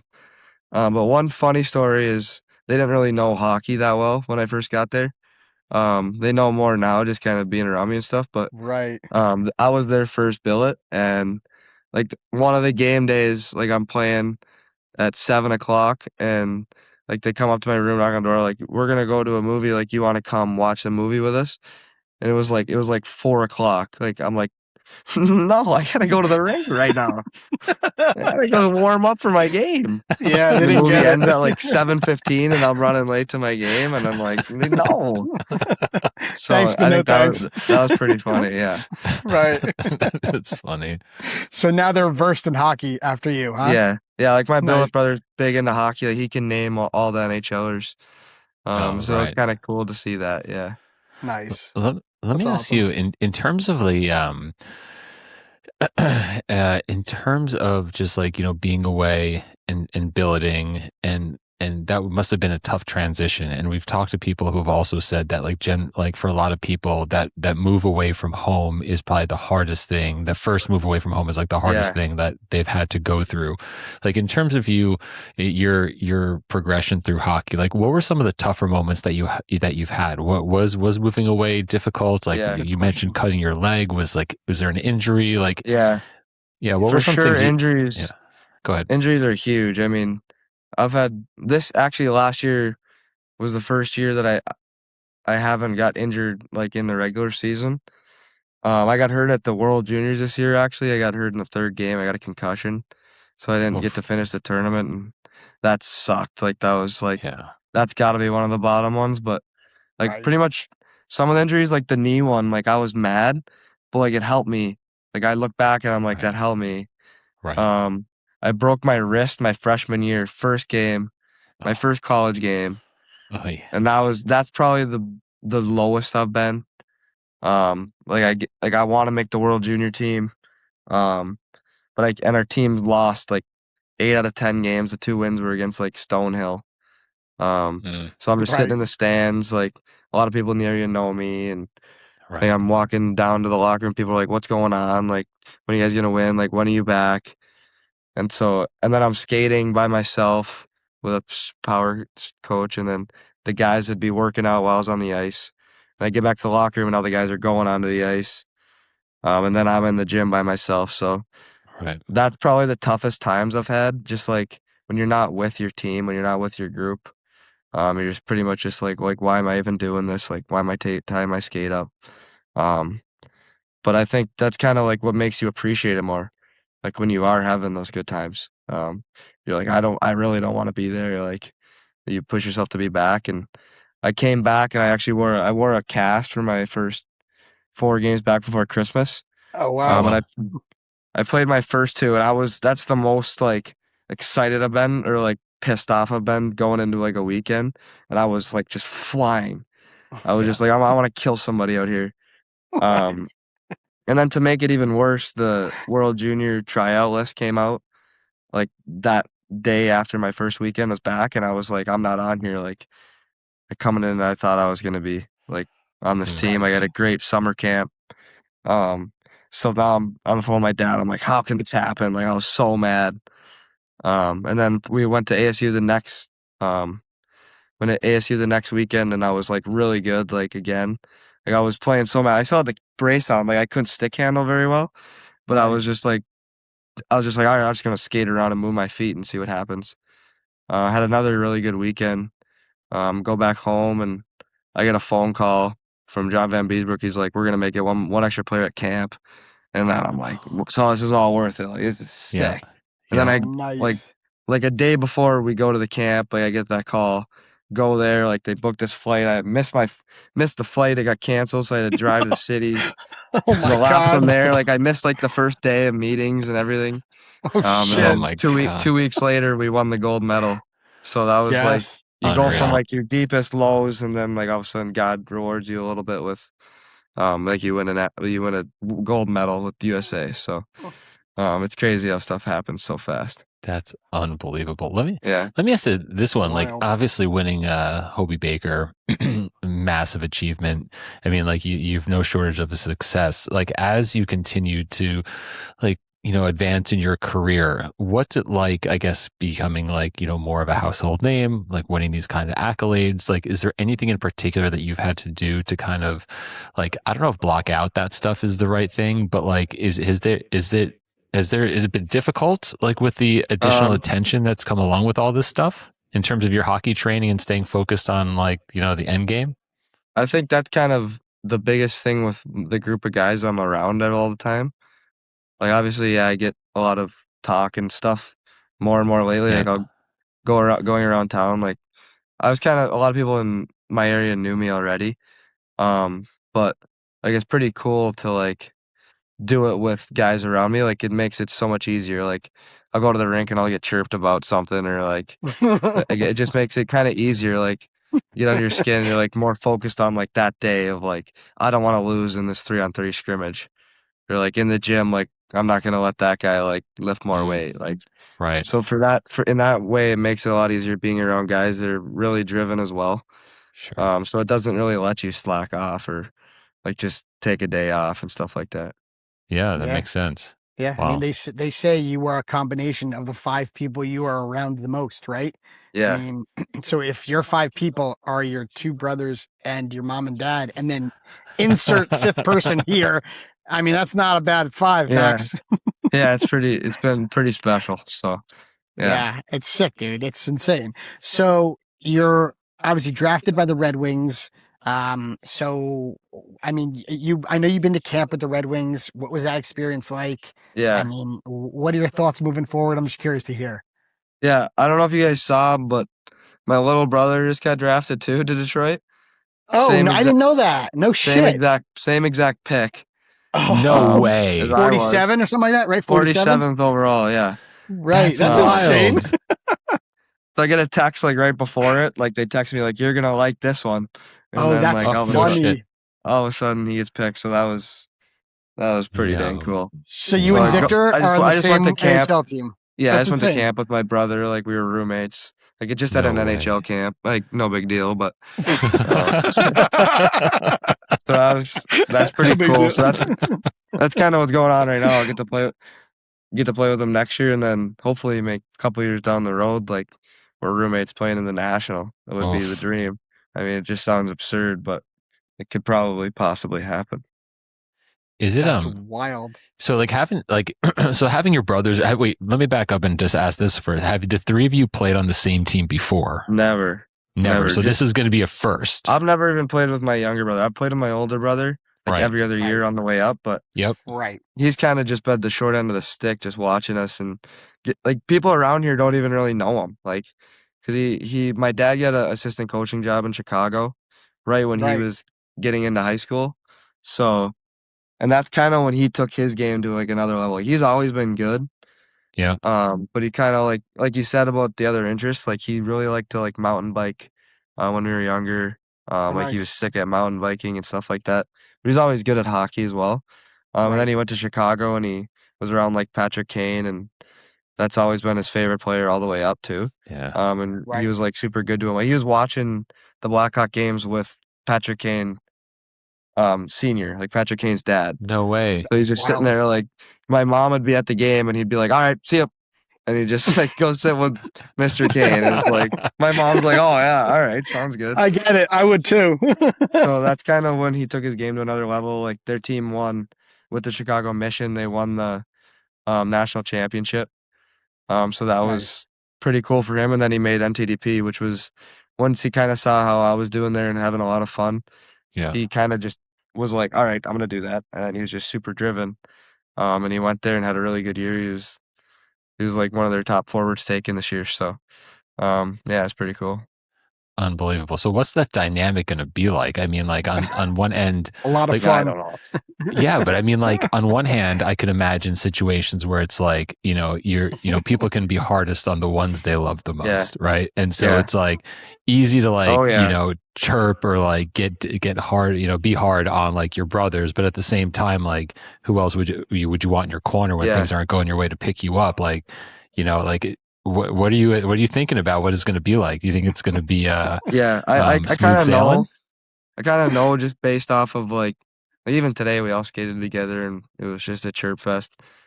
But like being my first 2 years at Duluth, like my older brother, he's kind of like doesn't really have a filter. So like I just get ripped. Like he just rips me. Like and then I'll like yell at him back like shut up or something like that. Like why are you talking when you're the one doing all this? And our coaches just kind of laugh because like if it was someone else, they'd probably be like, "Guys, like knock it off."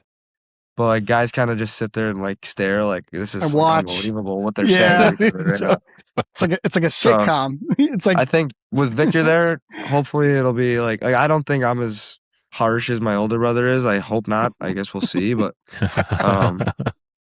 yeah, I mean it's kind of easier to just put it one way out the other when it's your brother, but also you know that they want the best for you, and you know that like when you're playing on a line with someone, it's not like they're yelling at you because you suck. They're yelling at you because they want a goal or they want to make a play or something. So yeah. Well, let me ask this. Sorry, James. I just really, before I forget though, but like I can speak from a parent's perspective, but like, it's easy to tell my kids to do stuff because I've walked those shoes before and I know better. And but my kids, do they listen to me? Nah, as much as any other kid listens. But like when it comes from like siblings, right? Like your older brother to you to your younger brother, like do you take what they like if your brother gives you some advice on how to kind of navigate the first little bit of college hockey or whatever it is, are you asking him those questions? Are you trusting what he has to say? Same thing for your younger brother. Like what are those conversations like? I think for our younger brother, because me and my older brother, we came both as freshmen together. He's like a year and a half older, but he played an extra year of juniors.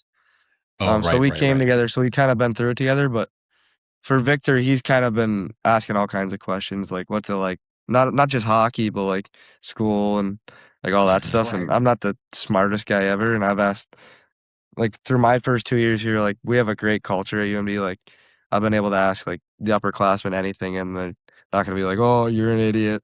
They'll like give me the answer to it and help me, and then they'll be like, "All right, you're an idiot." Like after it all happens. So that's kind of the right way to do it.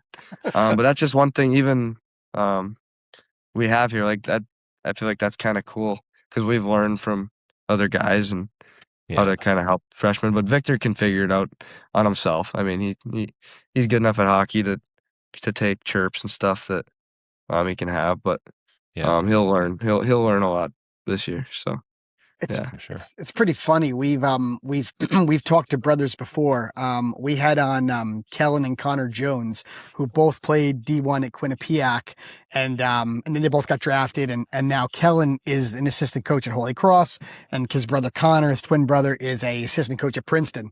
And when we had them on together, I forgot which one of them would say it, but I think it was Connor was talking about it, saying that, they were on the same line together and Kellen would like motherfuck him up and down the ice. Like he would get so mad at him. Yeah. It's the same thing. Like I'll be mid shift and I'm just getting mother effed. I'm like, come on. Exactly. Like, I'm trying to make a play and he's yelling at me like, what do you want me to pass you the puck? Like you're 10 feet offsides. Like, no. Right. It must be fun though, Max. I mean, you guys must be smiling ear to ear. I mean, you have to. Not all the right? time. No. No, I got you. Not all the time. Sometimes it's just like, what is wrong with this guy? So then I'll be like smiling a little bit and joking around. But sometimes I'll be like mad at myself already. And then he'll say like the obvious thing. And I'm just like, all right, you're dead. Like you're dead. So. All right. So I have a question for you. You just said like, even when you get mad at yourself. All right. So my son just turned 14. Okay. He's a 2012 and he has I don't want to say a problem. He's 14, just turned 14. But when he gets angry at himself, like it could tank his entire game. So what would you say to the parents that listen and maybe even some of the younger kids that listen? What would you say is the best way to block out if you make a mistake? Don't get angry. You can use your anger maybe if you use it in a positive way. But how would you deal with getting angry if you made a mistake on the ice and you're like, shit, that was a problem. That was a mistake. How do you handle it? Yeah. For me, how I handle it, like I've learned that like when I'm pissed off or angry at something, like I'm like better. Like I'm like 2 times better. Right. Like I was talking about like when I didn't make that team and I was like that's probably the best I've played. Like I had a broken hand and I was still like I felt like I wasn't even getting tired out there because I'm just like so mad at. But it's probably not a good way to play every game because you don't really want to be ticked off. Like maybe you need like a girl problem or something and just so when you leave the rink you're just angry and ready to just go dominate on the ice. But I don't think that's a healthy life thing to have. But right, agreed. For me, I think I've always been motivated to like if someone else is doing better, not that you're comparing, but like you kind of see like you can do that and like you get angry and you're like, all right, I'm doing that. That's kind of the way I've always looked at it. But I probably got that from my dad. My older brother's the same way and my little brother. And actually yesterday I was playing croquet with my mom and she was losing it. So I guess everyone's kind of got it in our family. But she's competitive. My dad said when he played, he had to bring a bag onto the bench, like when he was in Bantams in high school and stuff, because he would hyperventilate. Like he would blow into the bag because he would get so mad at himself. Like he would just like he wouldn't breathe, and he had to like get a bag and like that's so. I guess that's kind of where I get that from, but yeah. But you channel it in the right direction. Yeah, I try to channel it in a good way. I try to be when I do get mad, I try not to let it like get shown to like other guys on my team. So I try to get like super quiet. Like I don't. Yeah. There's a couple times that I've like lost it and yelled across the bench or something, but I feel like I just try and just take it in and just like sit there on the bench like this and just so I don't do anything that affects someone else. But yeah. But is that type of like just kind of like letting loose, if you will, like on the bench, like let's at college, like is that something that like the coaching staff and others are going to kind of look at whoever's doing that being like, bro, what the F are you doing right now? Like, get it together, buddy. Yeah. So that's kind of why I try not to do it. Cause like, I feel like that's selfish. That's individual. Like you see it happen and like the guy will break a stick over the boards or something. Like you do it, like you're mad. You're like, I got to do this. But then like after it happens, it's like, bro, like you didn't have to do that. You just could maybe channel it in some other way. But, right. I mean, the control I don't like piece. my older brother. He's different. Like he actually loses his mind, and you can tell. Like he doesn't get quiet. He gets loud. He's cross-eyed. So I think that's probably the biggest reason because I've been able to see it from an outside perspective, what it looks like. Yeah. So that's probably the biggest reason why, like, when I get mad, I'm super kind of try to just be like, all right, you know. Yeah. Well, on that part of things, because we've had a bunch of like mental performance coaches on here, and that's something that I feel like is becoming more and more commonplace even at the younger and younger ages.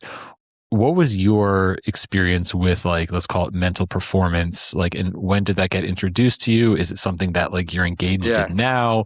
Like, what's your journey been through that topic?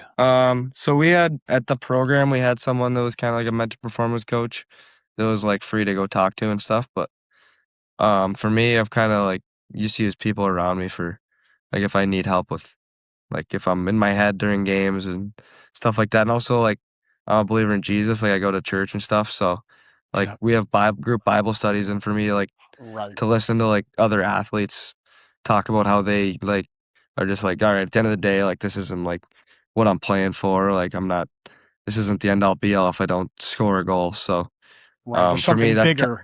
I feel like for me that's a big thing for my mental state. It's like at the end of the game, like I'll lose and I'll be so mad and I'll try it. Like I'm still not good at all at like just like putting it away, but I feel like that's definitely helped me for sure. Well, if you haven't, you should check out the Chicklets interview post after the Hurricanes won the cup with Slavin. The Slavin. Yeah. Did you listen to it? Yeah, it's a good one. Yeah. Because just when you were talking about, like, I think just briefly touching on the fact, like the idea of it not being your identity, and that there's more to it than that. Yeah, like just totally brought me to that episode in particular. And I think Duchesne, also from Dallas, said some similar things. But that's amazing. I think it definitely helps for sure. Yeah, because it's just like you understand, like it's not like hockey is probably like the biggest thing in my life, other than like obviously there's more to life than that, but like every day I'm thinking about hockey. And if you get so overwhelmed in it, then it just becomes like, all right, this isn't even fun anymore. So I try to make it fun like that, and just use that as not my identity. Smart. We say all the time, like, and we put out stuff all the time on like Instagram and Facebook, how, the kids, they need to have fun, right? It can't become a job, especially at the young age. Right? The parents can't make it feel like a job. If the kid doesn't like going to the rink, they're not going to want to do it when it gets hard, right? Yeah, exactly. Yeah. And if you embrace the hard and make it fun, then it's just like a bonus, because then you do it more and more and more when it's hard, and then it just becomes easy. Right. Exactly right. Embracing the hard part and like getting comfortable with that, is that something that for you personally came pretty easily, or was that like a learned thing that you kind of really needed to get a bunch of reps in and get, really do some hard stuff before it was like, I can get behind this, I like this, I'm going to get after it type of thing? I think kind of I'm going back to what I've been with before. Like I've been in with such a good group of people. Like it's kind of like you are what you eat. Like you are who you hang around. You said like the 5 guys you're with. Right. So I think like it depends on who you're around. Like if I was hanging out with some hoodlums, I bet you I'd be a hoodlum. Right. I mean, if I was around 3 guys that work harder than me, I'm gonna end up probably working maybe not as hard as them, but I'm gonna work a lot harder than I was working before. So it raises your game. Yep. Yeah. So I think it's just kind of who you're around. Like even on a hockey team, like there's guys that don't work as hard. There's guys that are better at one thing than the other. Like, say you're good at one thing and you know that, and then you see a bunch of guys over here doing like better at one thing, and you just go hang out with them. And then you'll find a way to be better at that. So, yeah. Right. I'm curious. Speaking of that kind of topic, what's the one trait you would say that, let's say you're far away from it, but let's say when you have kids, what's the one trait you want? Let's just say you want your son to play hockey or daughter to play hockey. What's the one trait you would want your child to have that maybe is not something that can be taught? Yeah. I'd say for me, like if I wanted him to play or be like myself and something I could relate with, one thing my dad's always said is like watching mites and stuff, guys are like wanting to score and like be the guy that scores. Like I've always he said like even from in like mite ones, like when I'm first starting, he said I've always been like trying to pass it. Like even like just trying to make that one extra pass, which coaches sometimes give me a hard time, like just being like this year I scored like more goals than I ever have. Like I was fine in the back of the net. But I think the biggest reason for that was like the line that I was on. Like all 3 of us are pass first guys. Right. So like if you're playing with a bunch of guys that are pass and they're not really worried about that person being the goal scorer, like it just makes life so much easier and it's more fun. Like when I say I make a backdoor pass to someone, it looks awesome. And I see the smile on their face when they score, like I feel like that's like what it's all about. Like then you can take some pride in yourself, but you get to share it with someone too. So I feel like for me, it's just been easy that way, but I don't know if people experience it at a young age and don't like have that same, but I think for me, it probably happened early. And then I was like, well, that was fun. So I tried to do it more and more and more. So yeah. And you probably don't have to like be so, I don't know if any guys are really, maybe some are, but like if you looked off one of your line mates, like you if you're all pass first kind of players, you're not like looking off the guy that's going to come down on you being like, bro, what the F? Yeah. It's not like I go down and I shoot it. It's like I was open, I feel like it's fair that way. Cause you know that you're trying, like our coach, my freshman year was like, why don't you ever shoot it? Even though that's why probably I didn't get drafted as high as I could have, because I felt like I was really good and could have went in the first round, but I only scored like 15 goals. But I was also I was playing with Cole Iserman, who's like a notorious goal scorer. Sure. On my line, so like it's fun playing with him, like because he puts the puck in the back of the net as a passer. It's pretty fun.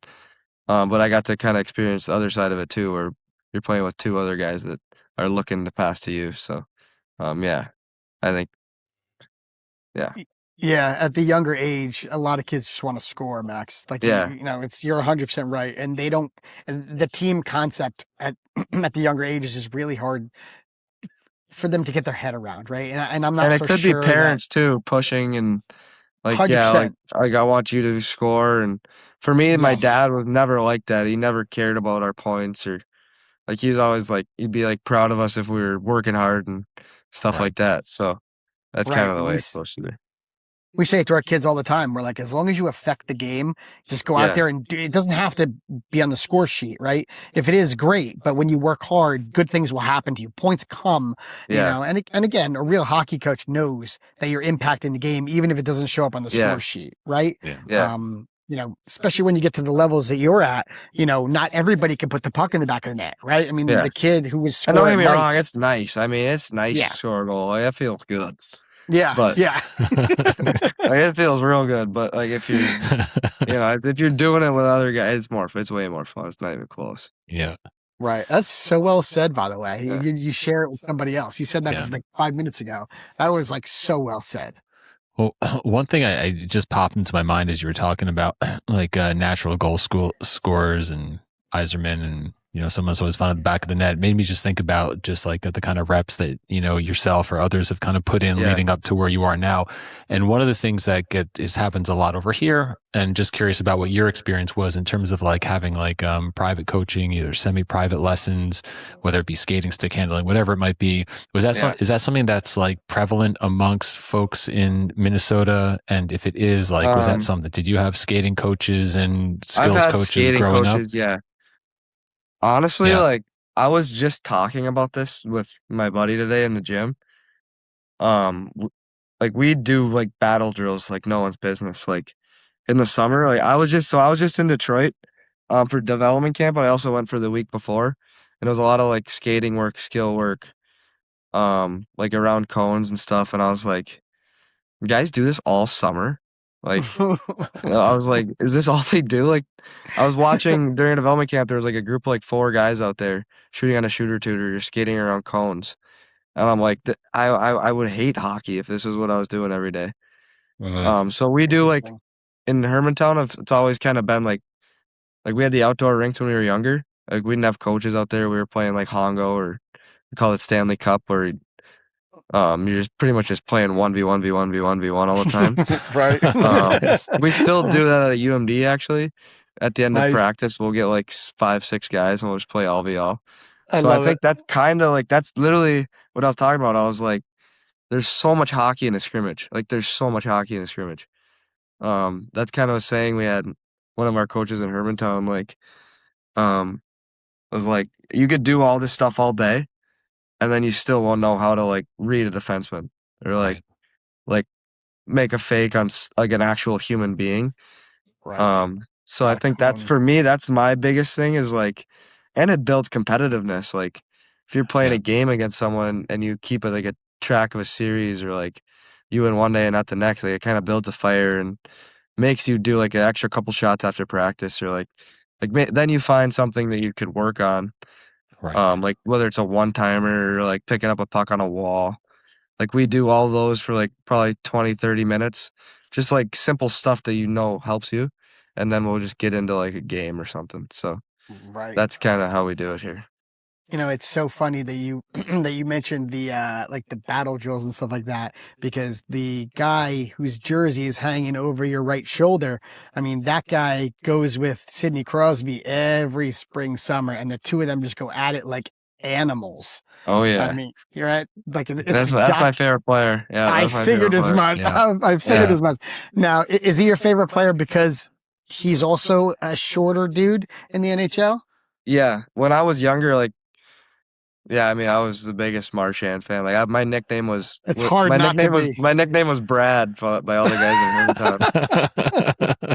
Because I would wear my Brad Marchand jersey on the outdoor rinks all the time, and that's nice. And he was like younger, but he didn't back down to anyone. Like he was just like, because I was always smaller. Like I'm taller than he is now. Like I'm not small anymore. Like I'm not big by any means, but yeah, I was always kind of wanting to be like him because he played so big. Like he would hit guys. Like, some of the other stuff he would do maybe a little shady, but like I just like he impacted the game like no one else. Though just what he brought. So that's who I want to play like. I'm not close to that level, but that's who I'd like to be like. Yeah, I could see you doing everything except the licking the face part. Yeah. That's the one. That's the one I think in everyone's mind 100%. That they cannot unsee. No, the guy's awesome. It's hard not to like him. I have to tell you. It really is. Jeez. All right. So listen, Matt. And just also another story about that was I was at Men's Worlds, obviously, with like guys that have played with Marshy. Mm-hmm. I never got to meet him or anything, but they were just like, I was like, yeah, what's he like? Like I'm just like trying to ask questions, and they're like, oh, he's the best. They're all just like, he's the best, like everything you'd want, like. So I'm just like, yeah, let's go. Listen, you'll get to meet him shortly. Well, he's not retiring anytime soon. But there was also the story of him. He went back home to we're obviously talking about his on ice antics, but then like off the ice, he went back home to like coach a game. Like he got a leave of absence from the team, which was a remarkable statement just to go there and support a tragedy that happened like back home, Yeah. He's pretty cool. Dude. Special. Totally. Well, listen, we've kept you for like an hour 15, which is like more than we thought we would be talking to you for. Yeah. So I just want to first and foremost say thank you so much. This has like just been unreal, and want to be respectful of your time. But one last question before I go, and James, I don't know if you got anything else, but for any parents that are, plenty of parents are going to be listening to this, but like if there was like any advice that you've gotten along the way, no matter how simple or not, like is there anything that you'd want to share with like the like younger kids that are trying to make it to like their first AAA team or to Division III or their high school team or whatever it might be? What advice would you give them?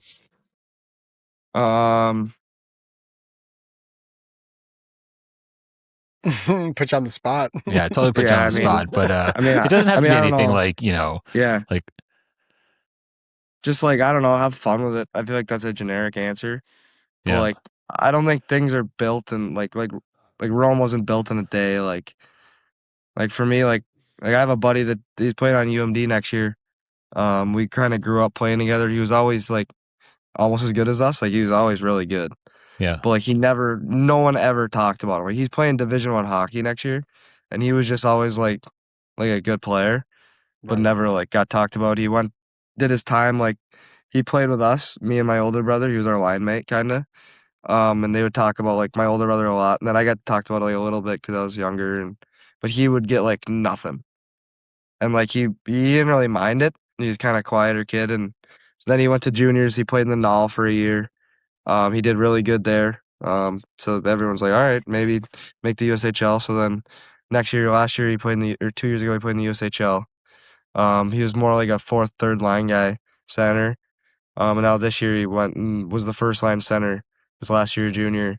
Their team was really good in Lincoln.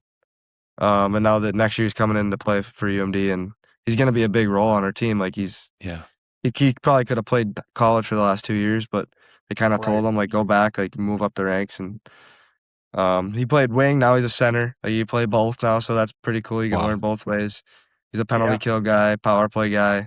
Wow. His name's Cade That's awesome. Kohansky. So like that's like Nice. just kind of what it's like. You stick with it, like you're gonna end up making it. Like you just have fun with it. Like I know he's had fun. He probably got to get away with kind of me and my older brother, which was kind of nice for him. Just get away from us a little bit, but Yeah.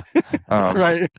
and like he's learned so much. I bet just like being outside of Duluth and the Yeah. other players. It's like anyone's story, but like Yeah. he's just stuck with it. He had fun with it, and now he's playing college hockey. So Yeah. Keep grinding, right? You Keep gotta, going. yeah, if you love it, just keep grinding and good things normally happen, right? You work yeah, hard. exactly. Yeah. 100%. Yeah. It's awesome, Max. Dude, thank you so much for the time. We really appreciate it tonight. You know, Yeah, thank you guys. This is good. This Got was some awesome, stuff off man. my chest there. Yeah, There you man. go. Hopefully it helped. Listen, our fans are gonna love it. So thank you again. Yeah. We'll be watching hopefully back to back Hobies. Just saying, you I know, don't know. There we no pressure. Just saying, we'll be watching for back to back Hobies. No, but No, all this- we're just watching for effort, buddy. That's all we care That's about right, over just here the is motor. effort. Yeah, Us yeah. crazy hockey Yeah. fans. yeah, the points don't matter, and the points Yeah. come. But no, man. Yeah. Thank you Yeah, again. thank you Thanks so much, All man. the success, and we'll definitely do this again. This was a blast, man. Awesome. Yeah, thank Thanks, you guys. Mag. You Thanks, got Max. it, buddy. Be good, buddy. Have a good night. Fine. All right, everybody. We are back from our interview with Hobey Baker Award winner Max Plante. That was fun, man. Yeah. It was a lot of fun. You know, I thought I enjoyed that. Speaking to someone who's a younger, like he's super well spoken. He's super well spoken. Very And- well and spoken. like it's just also Carries himself very well. carries himself very well. You feel like you're talking to someone like that's beyond their years. 100%. His parents did a very good job of raising him. Yeah, well, listen, that's yeah, they Yeah, did. they did. I don't know what I was gonna say. Yeah, me neither. But there's I not was- much to say because he's very well. He's a very, very mature young man. Yeah, and listen, and after the interview, I'm super excited to see him play. I'm Dude. super excited to see his brothers play. Like I want to keep tabs on this. 100%. We're definitely gonna follow them. You know, we said at the end of the interview, like we'll have you on like mid-season or like when you win the Hobey again. Yeah, You know, can you imagine that? can you imagine like one of his brothers Dude, winning let's it or go something like that? let's go catch a game. We can. Yeah, I mean, we why should not? go out there, Listen, go for a trip. listen. I would love to go out there. Yeah, we should make like a Listen. thing out of it. Go can. check out a few games. Oh, and you want to do like UMD, like University of Minnesota? Yeah, we can take a look could at do the, like a bunch the of, schedule. See, you could look at junior schedule. We could look at the definitely all the can. schedules. We definitely can. So I'm looking at their. I'm looking at their. Now this is their. We should do a Minnesota road trip. You want to drive out there? No, not from here. Oh, okay. We So you can wanna fly to- and then we drive. can drive and Yeah, and do drive like a around. little tour. We could do that. That's a cool idea. I know. So I'm gonna. Another idea by me. I'm telling you, I don't know what I would do without you. So all right. So I'm looking at their schedule, and this stuff is so going to conflict with our children Yeah, on so many levels. But that's okay. but we, Yeah, because our kids are going to want to go to this, like in the worst way. well, You know they're going to, by the way. yeah, but I hear you. All right, so I'm looking at dude, their. remember when we were kids Uh-huh. and you had first gotten your driver's license and we were driving around in your car, which was stick shift. Mm-hmm. Um, I do. and it was snowing like bad. Like school had already been canceled for the next day, and we were driving I around. know where you're going with and- this. In the parking lot? Well, it was parking lot and the roads, and you would just be driving, and I'd pull you the rip the emergency. e-brake? I'd Yes, pull the I emergency do. brake, and you weren't 100%. paying it, or you weren't Dude, expecting you it. would rip the e-brake while I'm driving. What a dick. The car would go douchebag. Such a fucking douchebag. Like when I look back on that, you're such a jackass. I mean, like I remember ripping e-brakes in the parking lot, Which parking lot? in the Indian Trail Club parking lot. When it was snowy? Yeah. Yeah. Yeah. I don't, For those of you who don't know, the Indian Trail Club was like a like a fancy tennis club that was around a the lot corner. of people don't know about it. Well, for yes, sure. correct. But for those of you who do, we were ripping e-brakes in the parking in the lot? parking lot of like Good times. of a tennis club. Yeah. One to this day, still, I think you have to wear whites to play. If I'm not mistaken, yeah, Like, they will not probably. let you on the court without whites. Oh, that's true at Wimbledon, which is on right now. Yeah, but that place is not literally right now. That place is not Wimbledon, though. No, far from it. Yes. It's got clay courts. It does, which was pretty cool at the time. Yeah. You know, you saw the ball mark. So every time I would beat you, you'd see exactly where the ball landed. Hardly. You beat me. I think we both thought we were Andre Agassi. I was. You were. I mean, I tried. Yes. I had the shoes, the racket, You did and the the shorts. spandex shorts. Yeah. I had it all. Earring, yeah. mullet. Don't mess with Did you this. have the mullet? I had definitely had a mullet. Maybe you did. You had a big serve, a la Pete Sampras. Dude, no, Agassi. I was quick like I actually Agassi. didn't have a big serve. You were definitely not quick like Agassi, by the way. That is so false. It's not even funny. You were definitely not even a little bit quick. I mean, big forehand, to give you that. Your dude, backhand was dog shit. what do you mean? My two-hander was Dog nasty. shit. No, it wasn't. There wasn't a part of my game that wasn't awesome.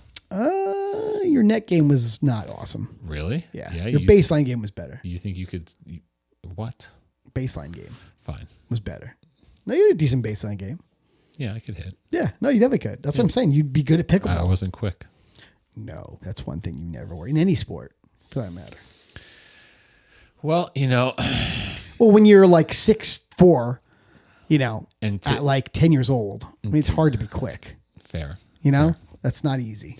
Anyway, we Yeah. digress. Yes, So what was the yes. whole point of all this? So what we were talking about going out to UMD and actually Yeah. watching the game. Oh yeah, we'll do that. So they should. I'd like to. They open up versus LIU, We should plan a road trip, like you're saying. like I was saying. Yeah. But then I just was thinking about making it even bigger. In fact, we should take off most of December and just drive around watching hockey games, the two of us. Dude, I'm looking at it's not the worst idea. I'm looking right now, and they're playing the University of Minnesota, the Gophers, October 16th, Friday, 17th, Saturday. I'm gonna guess at UMD. I'm guessing that is an insane rivalry game. Probably. Has to be. And then the following weekend, Bemidji is coming to Minnesota Duluth. That 23rd and 24th, Friday, Saturday. Okay. That'd be a pretty sweet. Or might be. Or St. Cloud is coming. Again, these are all like Minnesota schools. St. Cloud is coming. Well, that's at St. Cloud, so I take that back. And then Arizona State comes at the end of November. I'm gonna. This would be such a good game at home, but it's away. UMD at North Dakota. That's probably an insane game. Well, listen. Instead of going through their schedule game by game. I want to see Denver at Duluth, January 22nd, 23rd. Yeah, I do. Yeah, that'd be sick. Yeah, let's earmark that one. Oh, here you go. February 26th, 27th, the end of the last two games of the season, right before the playoffs, is Nodak at UMD. That would be sick. Yes, it That's might be. the last two home games of the season. Well, last two games of the season, period. Let's look at the calendars. Or Minnesota early on in the season. We'll figure it out. Yeah. But we should we'll plan a trip. All right. So what else? What else? What else? That was a great interview, by the way. Like, I really enjoyed that. Yeah. Our first Hobey Baker Award winner. That is true. That is a fact. Super dialed in kid. Again, his parents seem like they did a really nice job with him. Yeah. Yeah. No, it's and just just hearing. Oh, I love the part about him just like whenever he would get like like frustrated or upset, mad, just how he would just turn that into let that anger Drive. fuel him out on the ice, and I think that's something that it sounds like he had that kind of built in. I think myself included, and there's probably others out there that would hope. I hope Otto gets a little bit more of that. I hope my kid does too. It's easy for you see kids when they get deflated, right? Yes. As opposed to kids that get wound up and go with it. Yeah. Which is great, by the way. Which is great. Yeah. Who told me? I don't know if someone told me an expression that they had, which was kind of. I'll say it and then it'll make sense. But the expression was this, and this was like an Eastern European person, or maybe he was even Russian, right? Who was telling me what they say back in my home country, in Russia, or wherever, like Eastern Europe somewhere. You'd rather tame have to tame a wild horse than drag a lame donkey. Who said that? That's a great line. I forget. That's a great line, by the way. You'd rather have to tame a wild horse than drag a lame donkey. Dragging a lame donkey does not sound easy. No. Not even a little bit. That's probably super difficult. That's probably not easy, but the point is that you'd rather have to like pull back someone that's like a total killer than try to like turn someone into a killer. Listen, very good point. So it was that was a good answer that he gave there. About it's funny he mentioned like guys that like break their stick over the boards or over the as being bench. super individual. Yeah. I mean and I don't think that looks good for the rest of your teammates. You know what I mean? The teammates don't like that. I don't think they like when somebody snaps a stick. I think they would love that to channel that in a different direction. I get it. But like at the same time, when he was talking about that, I started thinking about like how you break sticks over crossbars. Me? Yeah. No, I just like Bo Jackson. I break them over my over your knee. My knee. Gotcha. No, I'm joking. I don't do that. Break them over your head? No, maybe when I was younger, I tried and it didn't work.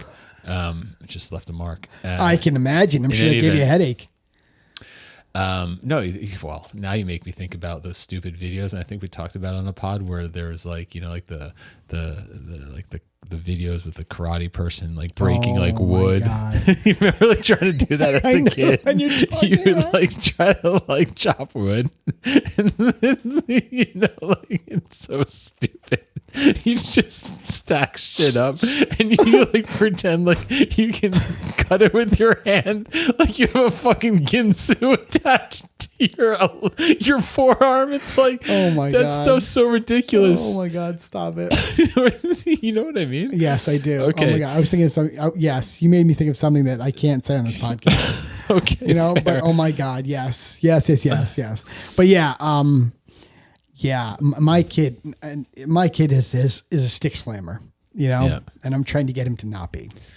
Well, I want him to channel that and use it for like good as opposed to like that. Yeah, I don't know. He doesn't like two-hand a stick over his head. Don't get me wrong. He doesn't do that. Right. It's more of like when he makes a mistake, just hitting the ice. Yeah, correct. Yeah, no, I hear it. It doesn't come up high. It's just that but it's something I know that he's frustrated when I see it. And listen, and some people might notice it, but not fucking know he's doing it. I mean, he did it like 3 times when we were at Sacred Heart in the last game, and I was like, so I said, did you show him the video? He did. And what he said? He had no idea. Really? I'm like, that's a problem. Okay, but I mean, yeah. No, I'm not disagreeing. Yeah, that's got to go away. The negative body language sucks. Yes. But like if I saw someone that was use like, it in the right way. If someone was like ripping pissed and came to the bench and like slammed their stick. Yeah.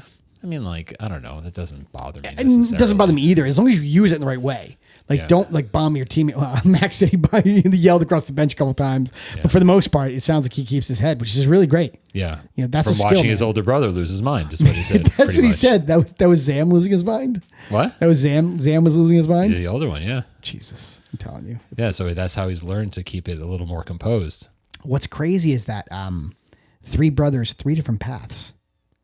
Pretty wild, right? The younger one is also at NTDP. The younger one has a very similar, but I think the younger one went to play juniors 1 year. I think. I want to say Victor went somewhere 1 year. Well, his dad's coaching.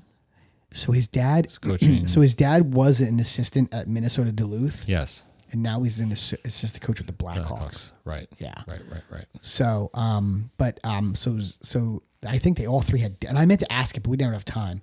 But I'm pretty sure all 3 similar. I think Victor and Max are similar, the middle and the younger. Yeah. But I want to say that I could be wrong, but I don't think Max played juniors anywhere. I think he went right from high school to NTDP. Yeah, but NTDP, like, don't they play a junior schedule? No, it's the USHL.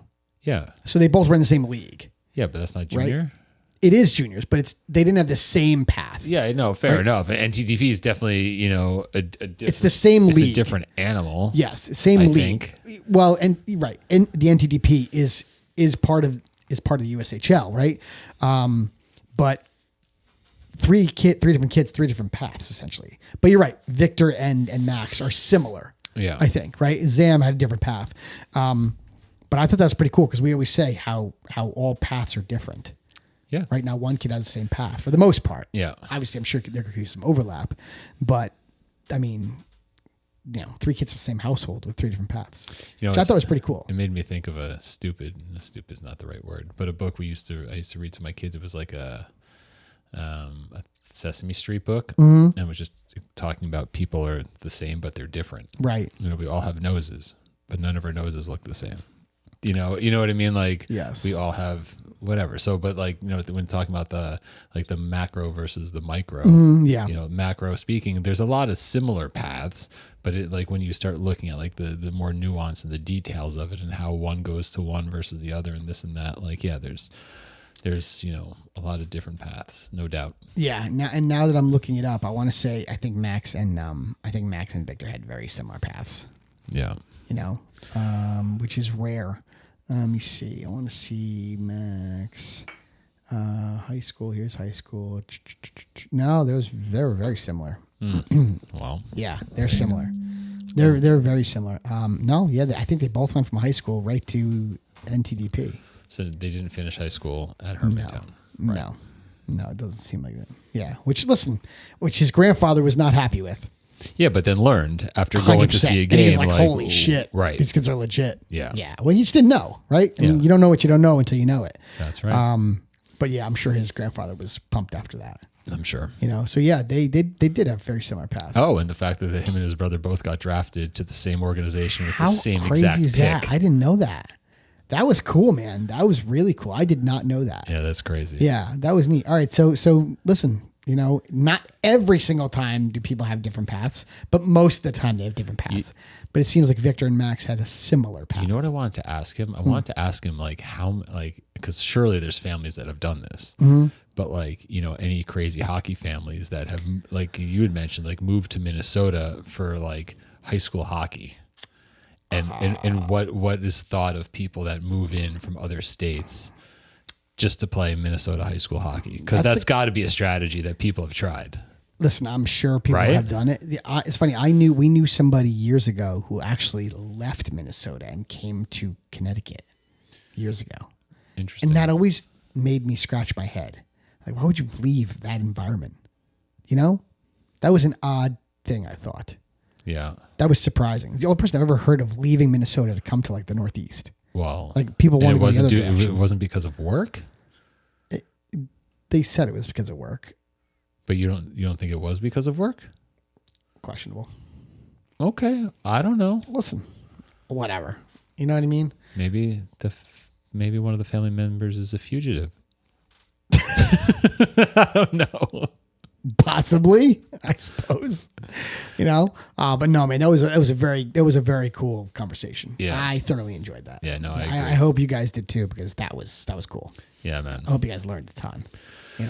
So yeah. Well, I don't know. I don't have much else to kind of like to report since Otto's out of town. No, I hear you. It's the summer and things are slow. Oh, speaking of slow or slower, people keep asking me. They're like, "Oh, are you guys recording? Are you guys doing like shows for the summer? Because like, is it getting slow?" I'm like, slow. I feel like we've been busier than we ever have been. Yeah, we definitely busy time. We're no not doubt. slow at all. No, I don't think we've ever been busier. No. So, in speaking of being busy, next up is obviously we're going to be releasing another episode next week. But then, So we've got this week, and then the following, and then right after that next episode, we are going to have the Mo's Smile event. Yes. So then we'll have a lot of content to go through, and we'll release a bunch of stuff after that event. Yes. With everyone. So yeah, we'll have some good stuff coming up. Try to go live a couple times. Yeah. Right from the event. That should be great. I know. Again, please go to our Instagram and check out the donation page that's there. It's all for Memorial Sloan Kettering. For those of you who don't know, MSK is a huge, big time cancer hospital in the area. Is MSK nationwide, or is it just in our area? That's a great question. Right, I'm not sure what the answer is. Yeah. Anyway, so for those of you who don't know, MSK, Memorial Sloan Kettering, is a major cancer hospital in our area. And this one is for childhood cancer. And Mo, who the event is named after, was a player for Larry Robbins. And obviously a tragic thing happened to him. And his parents are going to be at the event, and his parents support the event. So if you guys could give anything, doesn't matter, $5, $10, whatever you want to give. It all goes to a good cause.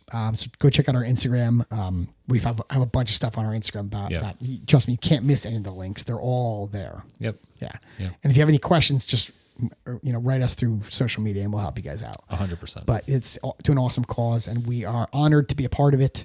It's going to be a lot of fun. It's going to be a really neat day. Hopefully they raise a truckload of money. Yeah. Yeah, no, listen, we all know the hockey community is a giving and caring community. So we know that it'll be a successful day no matter what.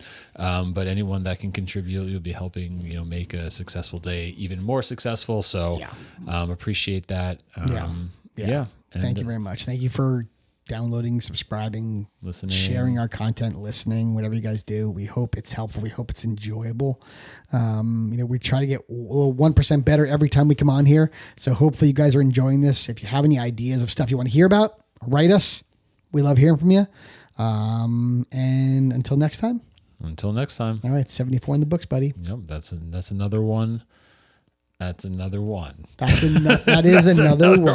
75 coming up shortly. All right, everybody. Enjoy. I hope you guys had a really nice 4th of July weekend. Woo. And we will see you on the next one.